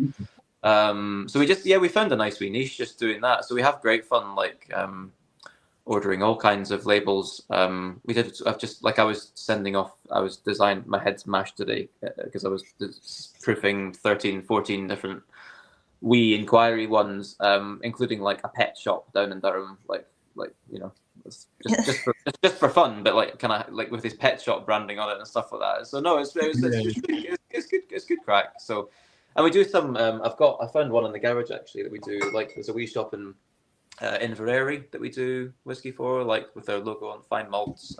Inverary. We know all about them. Yes. We get phone calls quite regularly. I bought a bottle, and when can I pick it up? Just looking up. We don't have you. Yeah. I bought it on your website. No, you haven't. Yeah. Inverary. No, Inverary. Yes. Other end of the country, please do not come here to pick up your whiskey. Oh my god, it's like 5 hours for nothing. Yes, I mean it takes long enough for me to get to Inverary from here in Glasgow. But that's a really nice shot, that one actually. It's nice. Not the big one, not the Loch Fyne. Not Loch Fyne, but the wee one. Yeah, it's run by Andy. Just at the end, the bottom of the street, isn't it? Just at the right hand side. It's a beautiful little place. Yeah. Yeah, it's nice people that run it as well, Andy and Carol. That's the main thing that we find when we're dealing, because we don't deal with that when we're dealing with trade. It's mainly just we independent shops that we get on with, and we want to mutually support, and it's good fun. So no, Andy and Carol have been great. You just give them a little bit of sample stock, and away they go. Away they go. So it's good. Yeah. I came very close to having an independent bottling completely focused on picked land, shall we say it. So just before COVID, and we had the labels done. It was going to be called Handpicked, but PICT. And then COVID came, and there was three of us. You'll know probably Ewan from Pitlochry. Oh yes, and I've met him. I've done. And Michael Hanratty up at Dornoch. He was kind of the brainchild of it, and we thought this was going to be, we were almost there pushing the button. We had the first bottle selected and all that, and then COVID hit, and we thought, well, we kind of really have to look after our own kind of shop and business and staff and that. And then we thought, it was literally about 6 months later, we thought we really should have gone for it, because look at what's happening. Nobody knew what was happening at the time. Kind of really rounded the wagons and thought, no, we need to kind of focus on what we're on doing. Probably hindsight, we thought, Christ, we should have went for it. And then there would have been another one. Nobody could have foreseen what COVID became and how people changed their drinking habits during COVID. That would have been a massive crystal ball moment, wouldn't it? But 100%. In terms of indie bottling, how do you see the market? Are you seeing kind of casks becoming more available? Are you getting a better selection now, price wise as well? Is it? It's mental, wasn't it? Yes, it's right now it's like casks are very available. All the big distilleries are generally struggling, and a lot of distilleries, big and small, are struggling. So a lot of them are now offering out whiskey that they haven't before, that they've kept under lock and key, or some of the bigger companies are starting to deal with smaller ones like us direct, instead of turning the nose up. We've even had some contacting us, selling direct to sell casks and stuff. So no, everyone's.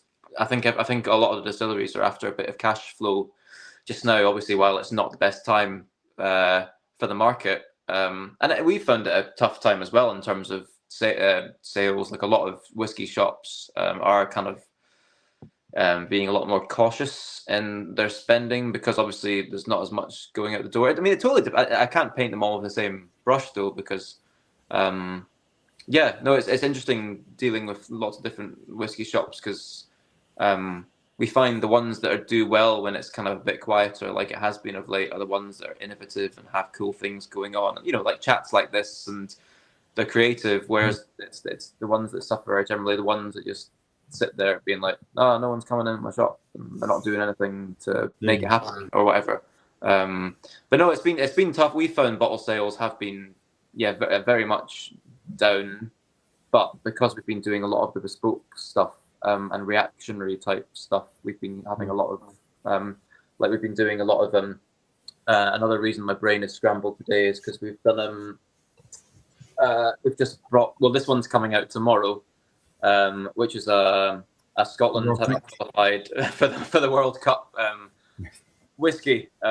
We tested the water and did one of them like at the end of last year, and everyone went like, it was just a silly little artwork with like a Statue of Liberty with a cone on its head, like Glasgow, and then people just went nuts for it. So we did a couple of them, and now we've done we thought we'd do something. We thought we'd follow up with something a little bit. We'd give it a bit more thought. So this one we've paired up with the Tartan Army Sunshine Appeal charity, where we're donating like a £5 a bottle, and we thought we'd just find a grain that had been distilled in 1998, the last time that we qualified for the World Cup. So we're doing that. So yeah, I'm full of paper cuts today because I think we put it on. It's going on sale tomorrow, but we've been doing pre-orders since last Friday. And yeah, no, and so that's been going well. We're through like 140 bottles already in a week. So it's the reactionary type stuff that we've been doing. We've found has been the stuff people have been buying. The normal Pictish stuff, which is some of our favourite whiskies, the sales have been down on them generally overall. But no, we're having to find ways while the market is quiet to try and be creative. It's a brilliant way of doing it. Yeah, get something while it's popular and on trend. And I love how you've just got this row of whiskies beside you, and no matter what topic we bring up, you goes, well, actually, here's something. It's all part of the I just want. I had to ferret through the garage, and I was like, oh god, I better have something to talk about. This might come up. This might come up. This might come up. No. Well, no, we've pretty much exhausted the row of whiskies now, so I can't play that card anymore.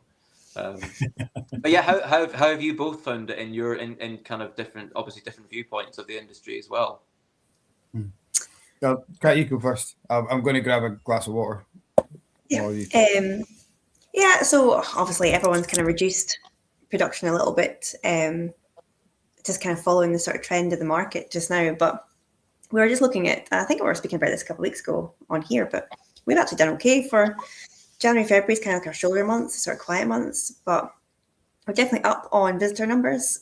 So even though the sort of whiskey itself, like the liquids, maybe not as buoyant as has been the last couple of years, there's definitely still footfall in terms of whiskey tourism. And we're seeing, I was speaking to somebody today actually who was saying that just with the impact of sort of global conflict and the uncertainty of international travel, Scottish tourism has picked up again. People are kind of looking at home tourism this year as opposed to maybe looking at. But again, on the flip side of that, we've had a couple of cancellations coming through with just people kind of not wanting to fly. So we're doing fine. I mean, we're doing all right. We're still producing. Our bookings are full for the year. So yeah, I mean, we're just riding the storm just now, and just making the appropriate changes as and when needed. But there's a lot of doom. What's it? Doom mongering, doom scrolling, kind of doom. And I get, but I don't like people doing it. It's like, oh, come on, like be this, because some people, like I was saying, some people are more upbeat, like if they've got a thing that they're doing, But yeah, people like to buy into the doom. Yeah, misery loves company and all that, as the wonderful John Bon Jovi once said. I think somebody said it for him, but we love John. So yeah, bad news always sells, doesn't it? But there's so many there's so many positives in the industry as well.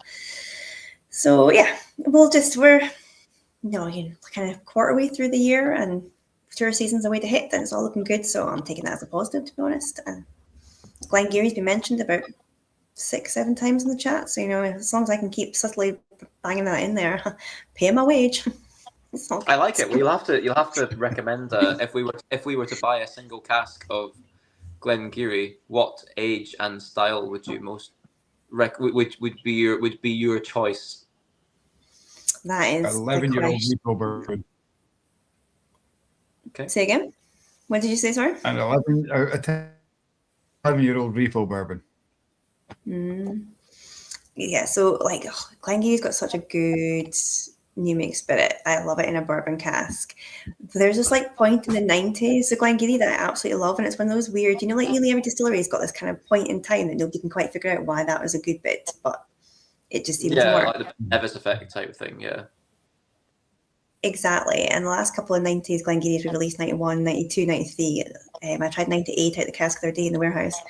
All just really good, but I don't know. Depends. I haven't got enough money to buy a 90s Glengarry, so if I'm wanting something cheap off you, but no, that's good. No, so refill will be quite good though if we did like because that might be quite nice to do like one showcase the spirit and then do one of our before and afters as well. So showcase both the original and the finish. So we can do that. I love it. 100%. Diego, could you not have the word Glengarry and sex dungeon in the same sentence, please? I love it. I absolutely love it. The Glengarry sex dungeon. Even the initials sound dirty. GGSD. It sounds like a disease you would pick up in the sex dungeon. In the Glengarry sex dungeon, obviously. Yeah. No, we're not. We're not. There's no connotations there. Thank you very much. You're going much more down market distillery for that. Thank you very much. I do not endorse that at all. When the story breaks in 10 years of what was going on at Glengarry, we'll be the first to say it was mentioned. No. I mean, That saying is that, 100% a boutique label. it better not be 100%. Do you know what? No, if the boutique you're doing Glengarry label, if it doesn't have a cat on it, then I'm not impressed. But it's definitely not having any sort of sex dungeon connotations on it. However, Glengarry does work really well in a big old sherry bomb. So, like, you know, we could pop it in a sherry bomb and kind of call it Leather and Lust, but we're not. We're definitely not calling it the Sex Dungeon edition of Glengarry. My DMs are weird enough without putting that on a bloody bottle. I guess you could have. You could have I don't know, a pirate with a cat of nine tails whip. Yeah. No. Alluding to a dungeon. Think out loud. I like that. So yeah, keep them coming. I like it. Yeah. Yeah, I think we're a bit more farmer and like Tuchter than we are dungeons and pirates, but we're not a Mills and Boone novel. Like, seriously. A bit more greenhouses and tomatoes than pirates and the shades of cat. But yeah, you could. Anyway, if you do it, though, you sensible question. I don't know what to go. No, it's good. I like it. It's fun. Yeah. Go for it, Mike. Ian is asking what do casks of new make cost in the trade these days? It's a good question. I mean, to be honest, it's a good question because we don't really buy new make very often. Because to be fair, yeah, we don't. We tend to buy stuff that's nearer bottling age, because the thing is that we find that quite often unless you're obviously if you're buying new make by the tanker full, then you're filling your casks, then it's you can buy it mega cheap, but we've often found that buying new make is if you're buying it from a big distillery, it can be really cheap, less than $1,000 for a cask, hopefully. But then equally, you see the whole thing can be, you see these bloody cask investment companies trying to sell you $5,000 casks of new make online all the time, and it's really bad. But no, we obviously Aidan bought quite a few casks of new make when we started off. I think he paid about £1,200 for hoggies of Speyside, which is probably a little bit much, to be honest.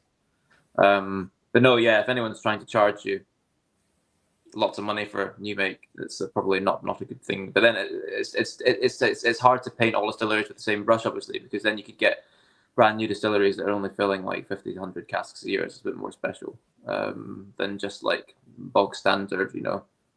Here's your Tullabarden, buy your Tullabarden new make cask for $2,500. Don't do it. But yeah, we do find that we often buy like 8, 10. The difference between buying new make and slightly older malts that are nearer bottling is not that different, and we're because we're such a small company, we just buy stuff when it's nearer ready for bottling, and we can still sell it at a decent price because cask prices are generally all right right now. So I'm probably not the best person, I'm sure, to you get, like, for example, Lady of the Glen, Paul, they buy new make all the time. They're laying down stuff all the time. We're a very small company compared. I'm not compared to Lady of the Glen, sorry, but I mean just in the whole indie bottler world, our whole portfolio of casks is only about like 50, and it kind of stays at that level. We'll bottle some, we'll buy some, bottle some, buy some. Our warehouse we can only fit 40 in our warehouse. It's very small. So it's we're genuinely small business, because we always think that me and Andrew are always surprised that like a lot of like indie bottlers and stuff, we always think that we're all kind of small, and then we'll be chatting to one at a festival and they're like, oh yeah, we've got like 100,000 casks. Like, what the we've got like 40. Like, Jesus Christ. Is that quite challenge for you guys, because you were just saying a minute ago how it's kind of like a buyer's market for you. You know, a lot of distilleries are selling casks they wouldn't have done before. So is that quite a challenge for you? Like, oh my gosh, that'd be a dream to have all of that cask, but we literally don't have any room for it in like stows, like, or it's not the totally. It's one of those that we obviously we do have accounts in other warehouses where we can send stuff. Like we have got younger casks, only about 10 that aren't in our warehouse. Of Speyside and a few Hollyroods. No, it's one of those. We just need to. It's just kind of managing the cash flow, I suppose. It's too easy to always be trigger happy when, like, if you've had a load of sales and be like, oh, I'm gonna buy a cask, put one. Then it's like, oh god, I keep buying casks and I still have no money. It's like at some point you need to kind of stop buying casks. And I guess we probably normally buy about a year out from what we're planning to do, unless we've got anything that's a bit special or something that comes up. But no, new mate should be very cheap, generally in answer to that question. And it's funny, we do get quite a lot of people. It's a shame, we do get a lot of people who are like private individuals sometimes coming to us trying to sell their cask that they've got, and then but it's like they paid so much for it from like a cask investment company or whatever, and but no, it is scary the kind of the rates that you can get from some of the bigger companies of and particularly like go on. Sorry, I was going to say there's been quite a lot of pushback by some of the big kind of whiskey writers on socials and LinkedIn about all these AI generated kind of adverts of, you know, oh my god, yeah, sat next to these casks, you know, just invest all your life savings and you'll be a millionaire. We saw it before, but I think AI seems to have maybe had another kind of flurry, and I think you've seen kind of like there was a couple with a cask just sitting in their dining room. Yes. I think it was David Stark, wasn't he, who put a post, or Neil Murphy, or one of these kind of guys. Yeah, this is exactly how it is. No idea how dirty that cask is. Oh my god! But yeah, you get the idyllic distillery on the coast, and then they've just got like random casks spread out all over the place. Yeah. You'd like to think that that's obviously not real, but I think when we saw with the original, when Kenny MacDonald was involved with that expose documentary, I think we just saw people's kind of lack of awareness really of what the nuances of the whiskey industry really is. You know, as Scottish people, we think we know about whiskey, but we probably don't know. I mean, investment and like whenever I'm speaking to Paul and he's talking about like sort of some of the parts of his job, sort of like that side of things, like cask buying, you know, investments, the paperwork behind that, I'm completely clueless about all of that.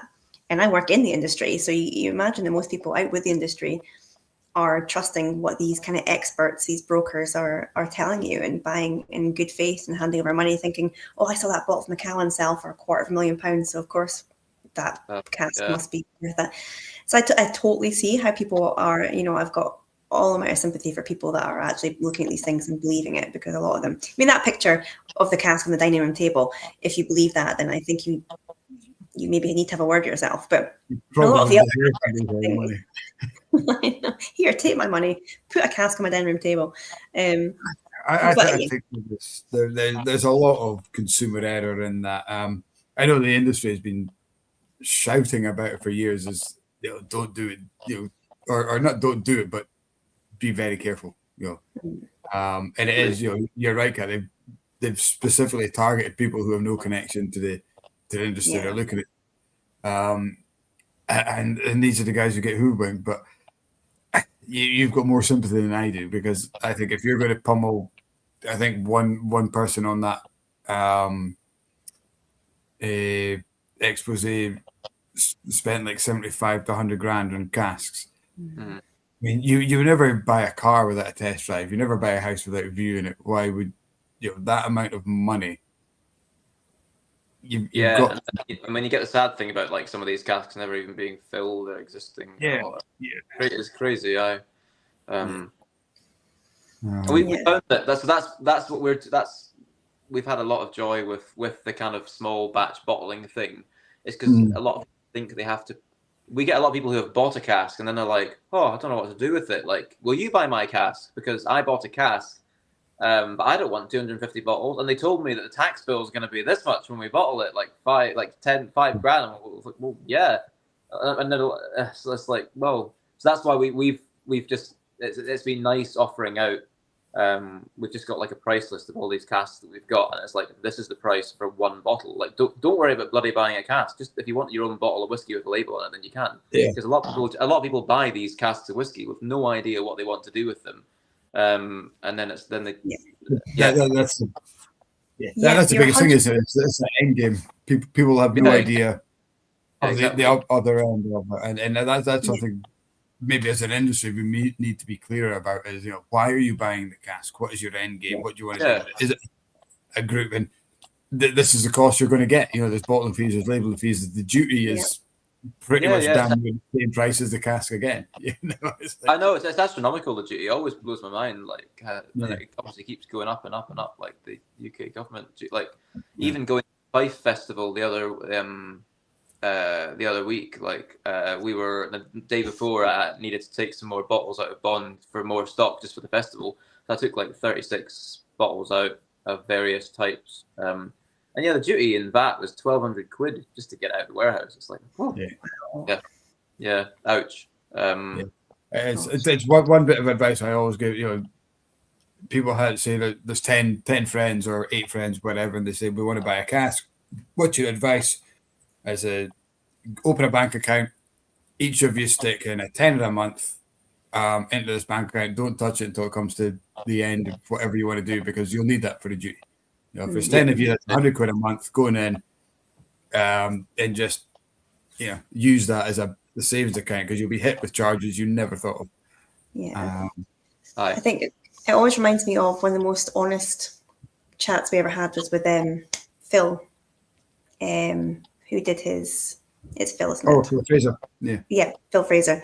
And him and just some pals decided to, release their own cask under their own label. I think I've maybe still got the bottle here somewhere. And he just talked about the whole process and how it nearly drove them all to despair, and they nearly all stopped being friends. And we're like, at the end, would you do it again? He's like, probably not. But it was so interesting because obviously, like a lot of the guys who were watching, and this was a few years ago when at the time a lot of people were still investing in whiskey. Mm-hmm. It was just so nice to actually just see a really refreshing, brutally honest. Yeah, this is what you've got to do. This is what I hadn't thought about. These are the extra costs. There's a lot to think about. But that's the question I always ask people, because it's one thing I won't give people advice about is cask investment, because I don't know enough about it. But I always say, what are you investing in? What do you want? Like, do you want to just sell a barrel, or are you going to try and bottle all this whiskey? Because that's a lot of liquid you're going to be left with. Yeah, no, that's the thing, isn't it? Yeah. Or the other side of it is they'll have no liquid because they've bought it. And I bought a 10-year-old 10 years ago, and I want to give it to my son for his 18th, which is in 18 years' time. So they're like, well, that's a 38-year-old whiskey. How much whiskey are you planning on passing on to your son? What do you want him to do with it? Yeah, that was the one thing that also scares me about having whiskey in other warehouses. Like, obviously, the great thing about having a ridiculously tiny warehouse that only has official racking space for 36 casks is we can eyeball them all every time we go in, and like if there's a leak, we'll see it. But I keep seeing like so many posts through like Lady Glenn, for example, like poor Gregor, like he's had a few leaks recently. He got a letter from Diageo the other week being like, this is what I'm on just now. Actually, I'm on the Glen Scotia 8-year-old recently. The port one, the port cask, so good. Yum. The bottle level doesn't do the justice of how long I've had this and how much I've drank. But no, like I saw Gregor, like generic letter from Diageo being like, dear Gregor, whatever, like, oh, we're doing routine checks for casks, and we came across this one, and there's nothing in it. Sorry. I was like, oh, fuck's sake. So that's the one thing that scares me about having casks in another warehouse is you can't eyeball it. It could just be because we've seen it happen, like temperature when temperatures change between summer and winter, and obviously we've got tiny space so it can heat up and cool down, casks shrink, and, they can suddenly just decide like, nope, I'm leaking now, and if you weren't there to see it and be able to re-rack it within a few days or a week or so, then there'd be nothing left in a few months. Yeah, scary things. Wasn't it last year or a couple of years ago? There's the story about the Springbank. Somebody lost a cask. It was like the estimate value is about £250,000. And they'd missed like a couple of insurance payments, so the insurance had lapsed, and they went to reinsure it, got in touch with the company, and the company were like, "Oh yeah, your cask's gone, it's leaked." And because they missed out on the insurance, they had no backup. They just basically lost. And that was through a broker, probably a cowboy broker. And that's what they look for. That's what they expect. They want people to forget insurance, pass it on to somebody, lose paperwork, God forbid, die, and this paperwork is lying about and nobody knows what it is, and that's what they milk it on. It's horrendous. I think we've opened a wound between Alan Smith and Springer G, who are watching. Alan has said, "What Muppets would buy a cask without an exit plan? Lol." And then Springer G has replied, "Absolutely mind-boggling." I wonder if they've got a cask sitting there and they're like, "Well, what are we going to do with this now we've got it?" Absolutely love to hear that story, guys, if you are willing to share. Yeah, I know. It's a tricky one, isn't it? It's not going to change anytime soon either, because, I think that whiskey is always going to have, it's a luxury good, right? So there's always going to be people out there willing to take advantage of it. But who knows? Maybe there'll be some sort of regulation put in place at some point. But then you've got people who obviously understand fully. You've got Iain, who said he's got 4 casks, and he was aware of tax and bottling when he bought them. So well, if you've done your research, totally, and you know what to expect, then you're not going to get any surprise. And I do think it's a really cool thing to do as more of a syndicate with multiple people in it, like all of you teaming up. And my uncle did that with a few of his mates, a Springbank of all things, like and they got so I think they split it between 5 or 6 of them. My uncle had 30 bottles of like a 20-year-old single cask Springbank, and I was like, oh my god, if you'd held on to that for for a bit longer, you'd all be very rich now. But yeah, that's no, I think doing, and that's the thing I always say to people when they're like, we do get people like, even with the World Cup whiskey that we're selling just now, we'll get people messaging being like, oh, how much is it going to be worth something one day? And I'm like, what do you want me to say? Yes, of course it is. Buy many. But no, it's like there's, single cask. There's lots of single casks out there. It might be, maybe if Scotland win the World Cup, it will be. But it's the same thing for buying casks. So like, I would never buy a cask for investment purposes as such. I think it's just like, it's a really, it's more of an amazing experience to have of having your own whiskey. Like, this is yours, this is your whiskey, and I think that's when it comes down to it. Whiskey's all about. We had a really nice tasting recently, actually, in the warehouse with the Stonehouse Whiskey Club. Oh yes. And because Paul does the Stonehouse Festival, and he will have done a tasting down down for the guys as well, won't he? Yeah, I think he was down doing it recently, actually. If he's still But he does know those guys, yeah. And it is like one of the best whiskey clubs, and one of the most, and it's an awesome whiskey festival as well. It's happening for the 3rd year this year. I think it clashes with the Royal Mile Whiskey's Edinburgh Whiskey Fringe, so a lot of people don't go to that and don't know about it. But like it's an absolutely incredible festival in like the most unlikely place, because when we first turned up for a tasting there, we thought we were going to get killed because it was like a lodge. It was and there were Rangers murals everywhere, and we're like, we're not going to be welcome here, are we? But then they were like the most enthusiastic, most amazing bunch of people. Great, the most structured tasting ever. I feel like I had a point to going. What were we talking about before this Stonehouse thing? Why did I go on to investing in casks? Oh, sorry. Yeah, it was like the meaning of whiskey and stuff like that. We had the Stonehouse committee into the warehouse for a wee tasting, and because we do like a little festival bottle for them every year. So they were in basically choosing their next one. And it was really nice. It was just like proof of like what whiskey's all about. And basically it ended up being like 4 or 5 grown men like greeting, because they were all going around the table talking about what the most special whiskey moment was to them, like sentimentally.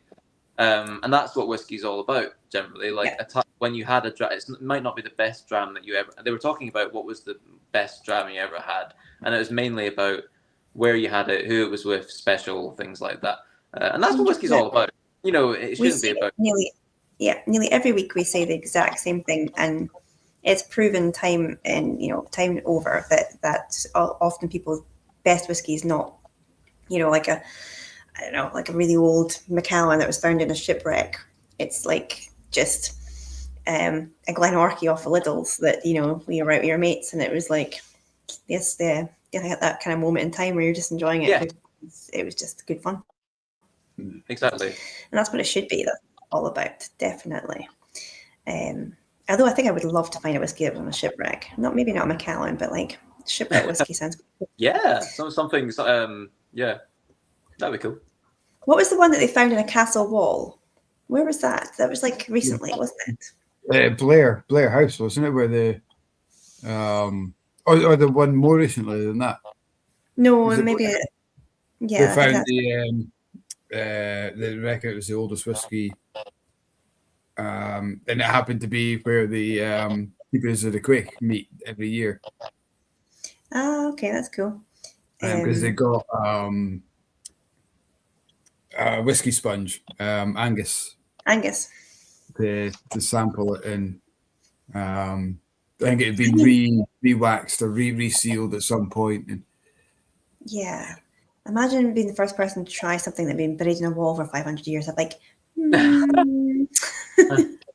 my God, I've got some unknown disease that is no longer curable.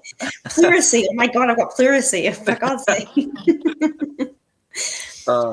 Yeah, that's kind of cool.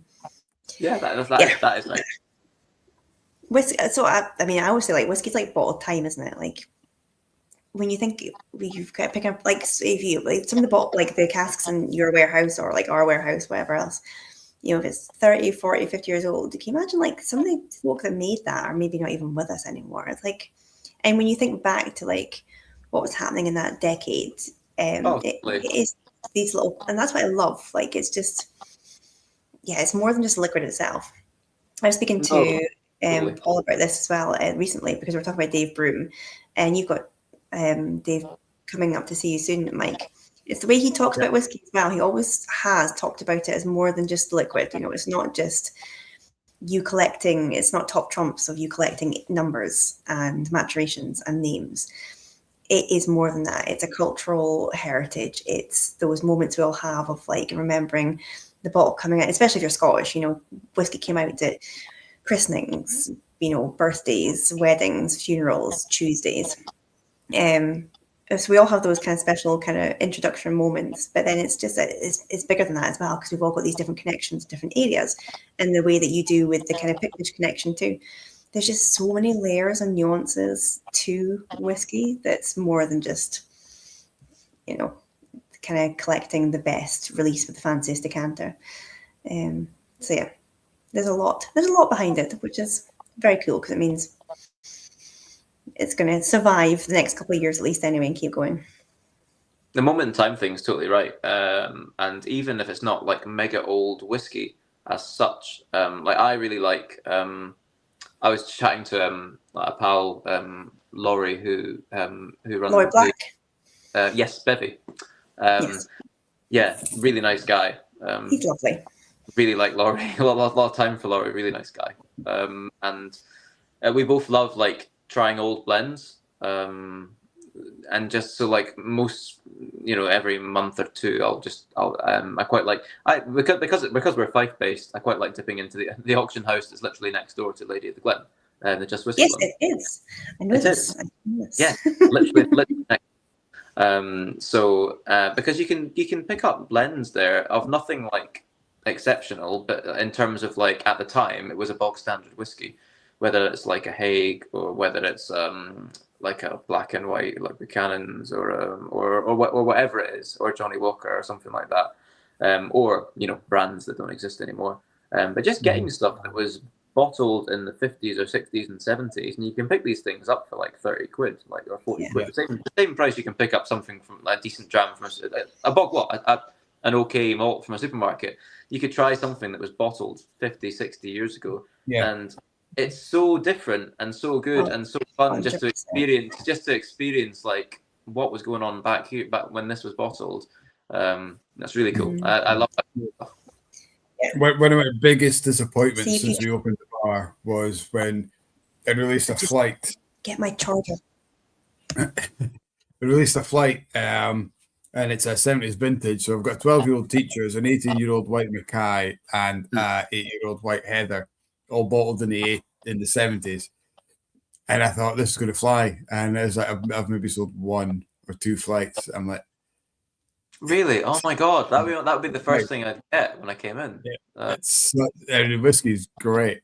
It's so good, but people just want to go for the malt. They look at it and they're all blends.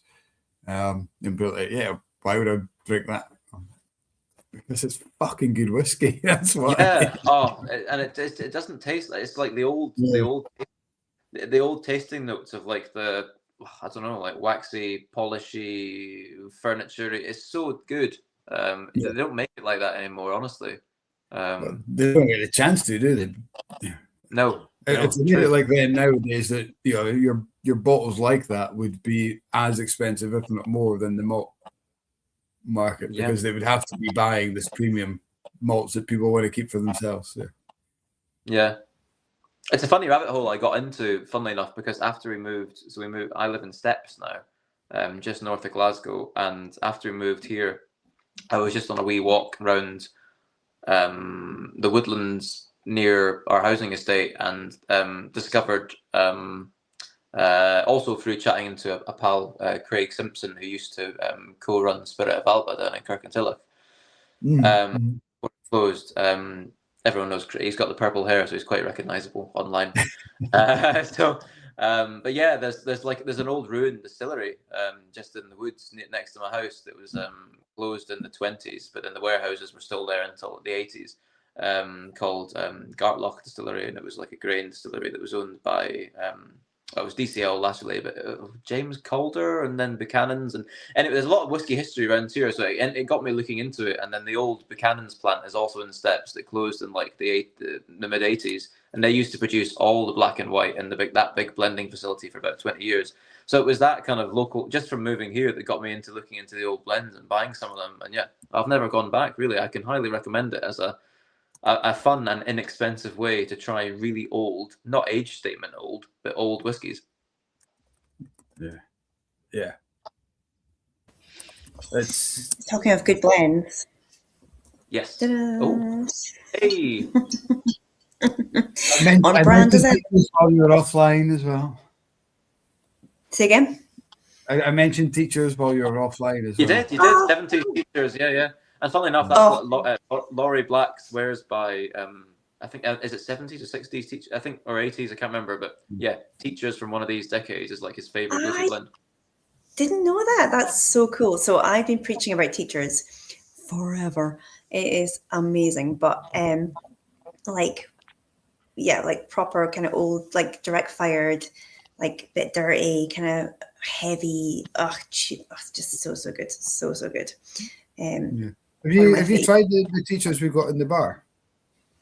No, but I've seen it so many times. But every time I'm in your bar, I'm either working or driving or both. Right. So I haven't yet. But one night that I'm not working, driving both, I'm definitely trying it. Actually, I don't think I've actually just sat in your bar for a drink off shift. Like I think I'm always either driven or I really don't think I've been like the festival thing, isn't it? Like you never get a chance to actually be somewhere and properly play. Yeah. Oh, no, tell a lie. The only time I think I've been drinking at your bar was my 40th birthday last year. But I think I've maybe too fished to be actually analysing the whiskey selection.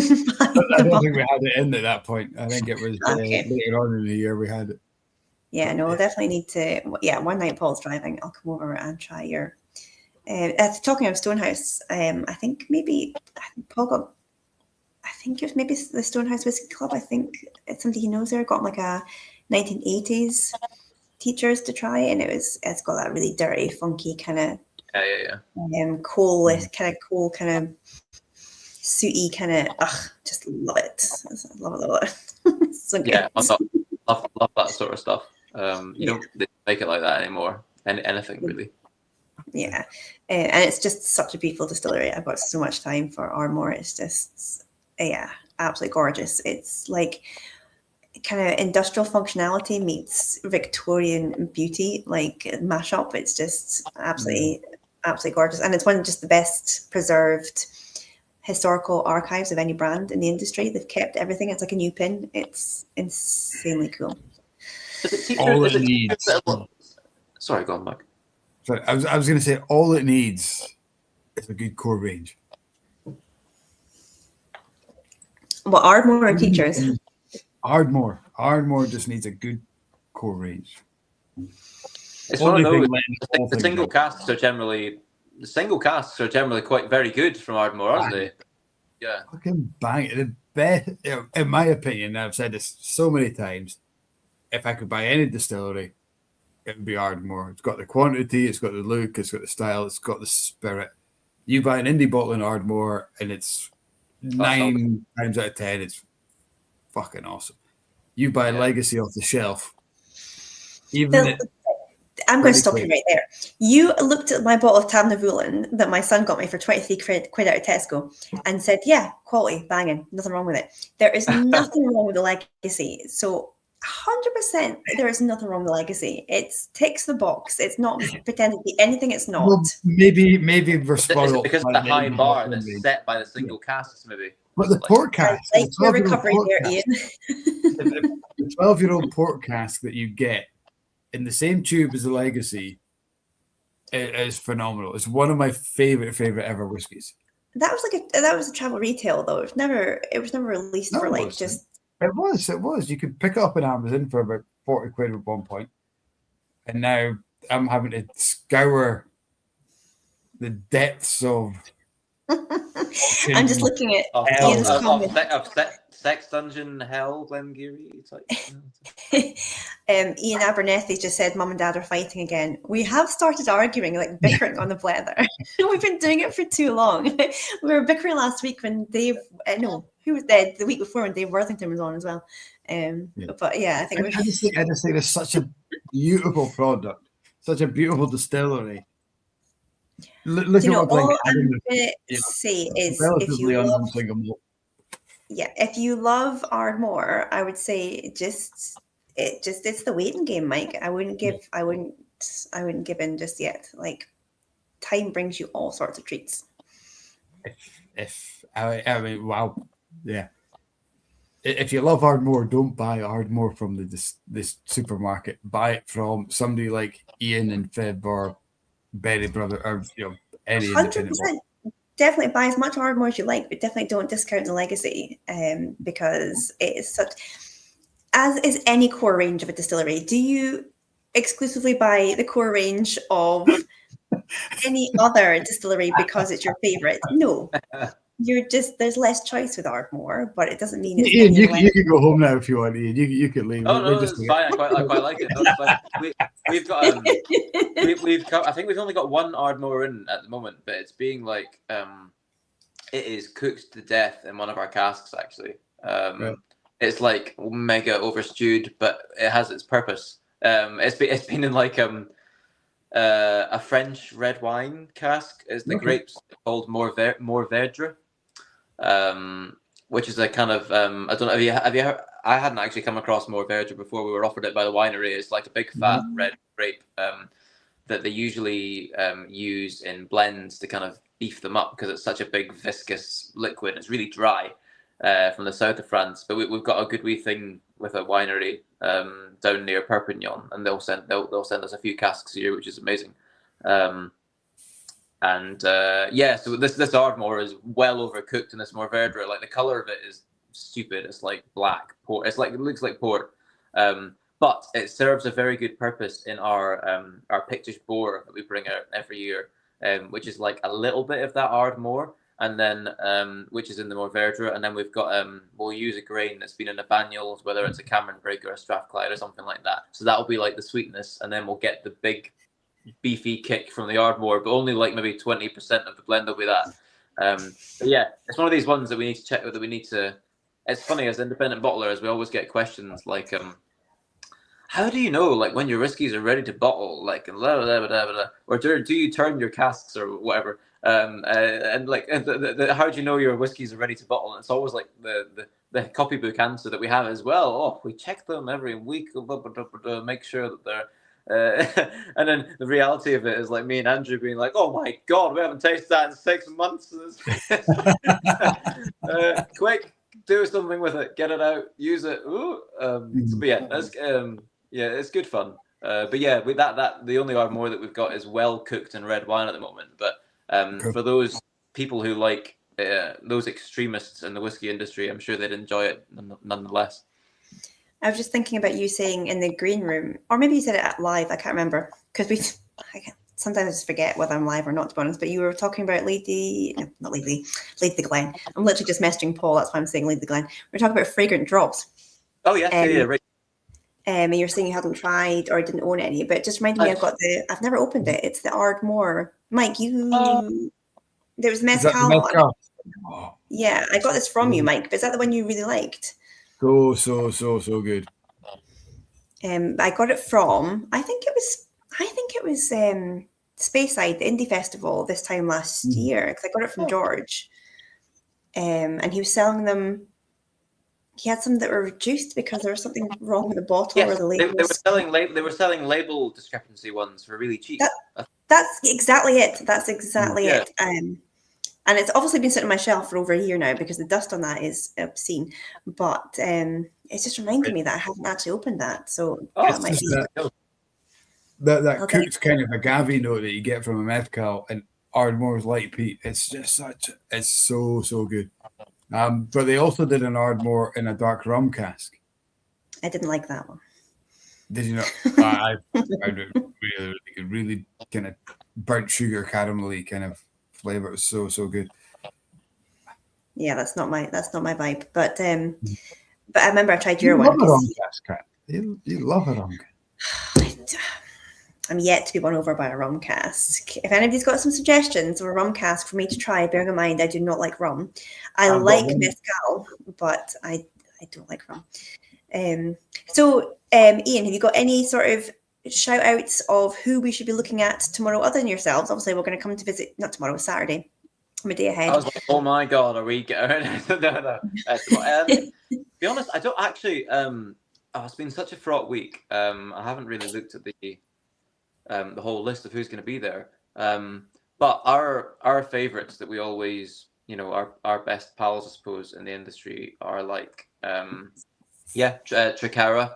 We love Tricara. Ryan and Ola have been really, really good to us. Ryan has got a little bit more buying clout with some of the bigger companies than we do, because he's got obviously a good cask investment background. He's got a lot of good contacts, so sometimes he'll snaffle a few good casks from us from some of the big boys, which is amazing. And to be fair though, Ola's been really helpful with that recently of late as well, to give her a shout out, because she's been taking a lot of that side of the. I think they've been trying to organise themselves, and like I think Ryan was like, Ola's doing the cask stuff now because we're trying not to just scatter bombs so much. And I'm like, I totally know what that means. Me and Andrew, every day is a scatter bomb day. It's like, right, structure, no. What do we need? That's just how this industry works, isn't it? Yeah, exactly. So no, totally Tricara. I can recommend fragrant drops as discussed. Yeah. Can't recommend highly enough, as well as Woody and Megan. Woodrose of Edinburgh. Top people, top whiskies. No frills, just like good whiskey. Exactly. Exactly. There's no pish. I love it. Like best tagline ever. Hanging out with them in Denmark. Last year's festival, remember, Kat, we had a list, and it was like, if we need to go see these guys, we definitely want to see these guys. We walked in, and the first people we bumped into was Woody and Megan, and they're like, try this. It's like 28-year-old Aaron, we're like, Okay, and then it's just like rip up the plan, out the window, everything's just cut. Because we were so good because we were literally sat on the train because our train had broken down, so we're actually running late. So we're like, right, we are going to formulate a plan. We need to make good use of our time. We're going to be late, so we're going to have structure. Mike was like looking up the list of attendees. We're like, we've never met them before.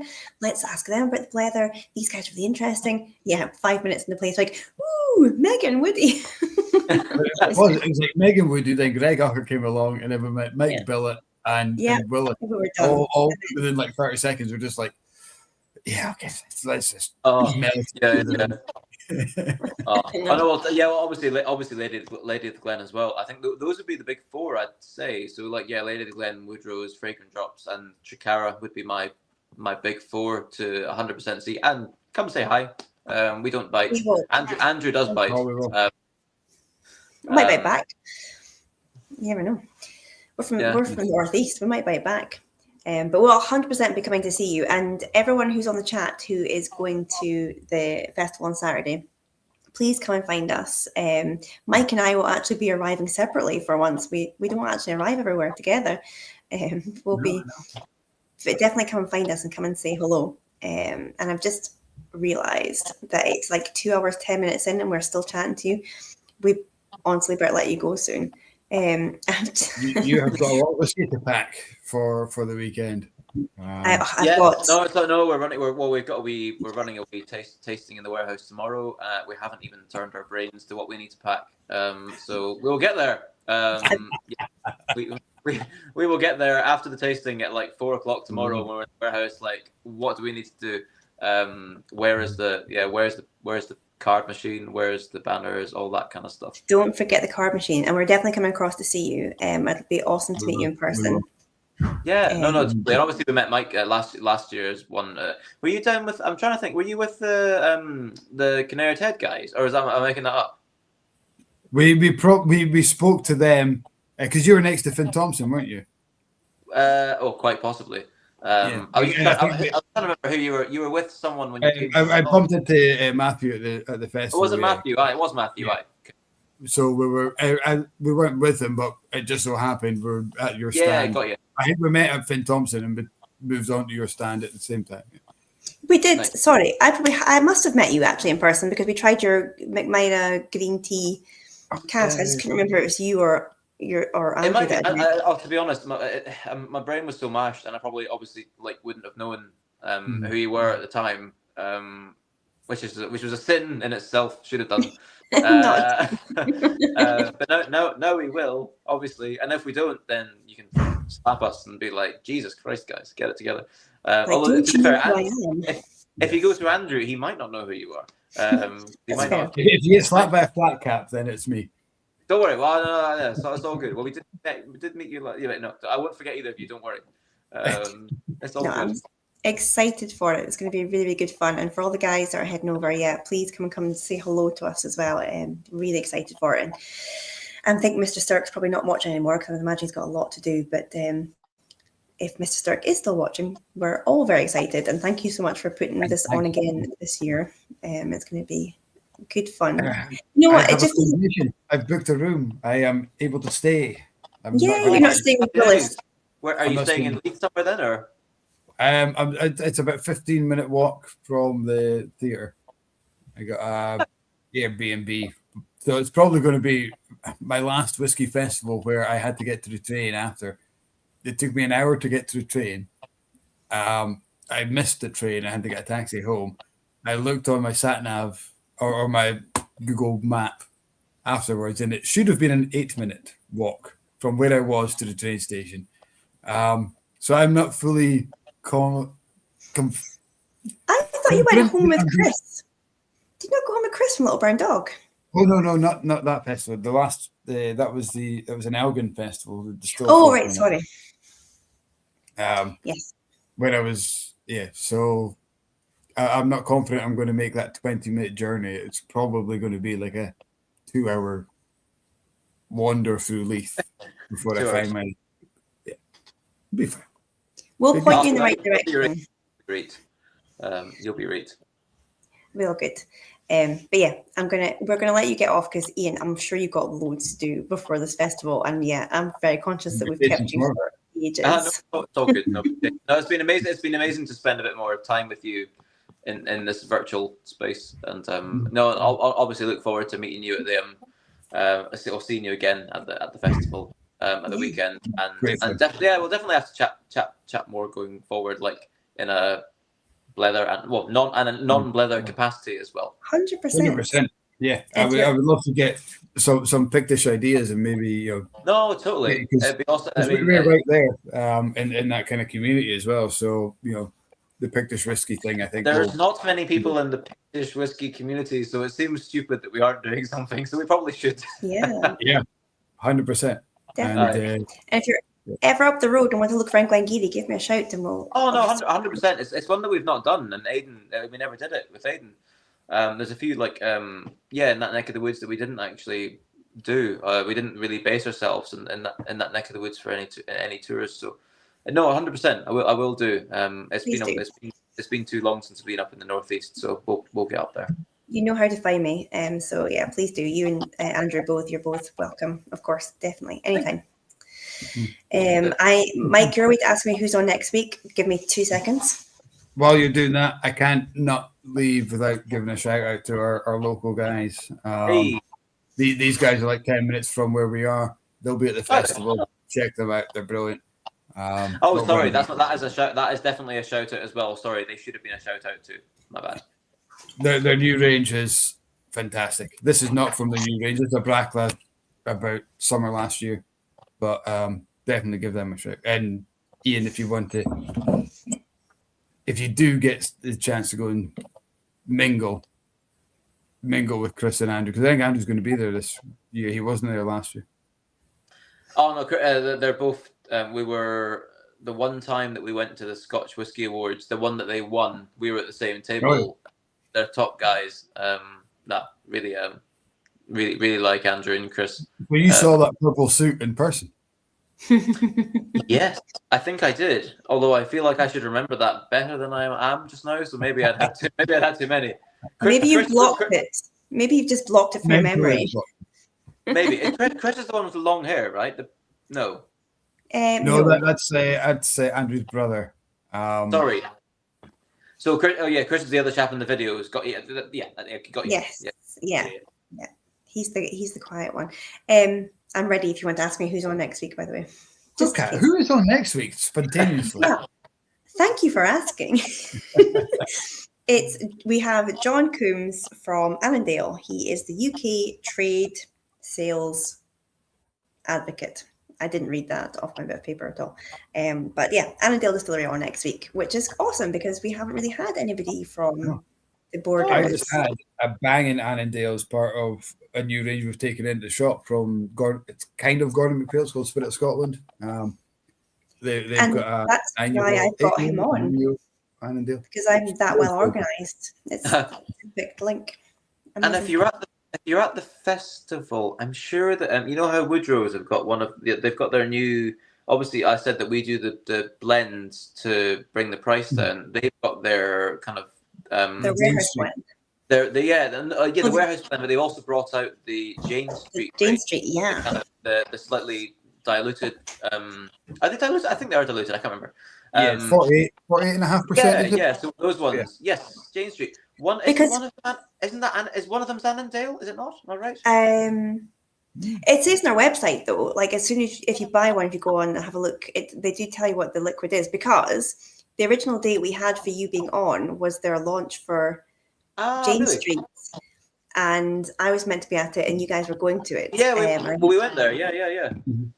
I didn't make it, but I've got the peated one. But yeah, they're very honest about what the actual liquid is. So it could be Annandale, but I think you'll see it on their website. In a very small, like I'm sure it says it in like a little crevice somewhere, unless they started putting stickers on like after the original ones. I'm not sure. Maybe. The original one is Glencadam, I think. Ah, right, okay. So it might be the smoky, or it might be the sherry. Or it might be one that's to come. I think maybe they were saying that one was starting with this and it was going to get replaced. Yeah, because I think it's going to be different. Maybe not every time, but it's going to be batch. So it's Yeah, totally. Aye. Aye. Oh, awesome. Iain, can't wait till Saturday. It's going to be absolutely pleasure. amazing. Look forward to seeing you both there, and safe travels. Safe travels down. And You too. I'm a lot nearer than you guys. Sorry. But yeah, no, safe travels down, and look forward to catching you there and seeing obviously people that were in the comments and stuff. It'd be great to see you. And I'm glad that we'd come across friendly and not bitey and aggressive. Definitely, guys. If you're heading down to the festival Saturday, go over to the FIB stand and go and say hello to everyone. And we'll see you all there. Slange, and we'll see you next week. Cheers. Slange, guys. Bye. Cheers, guys.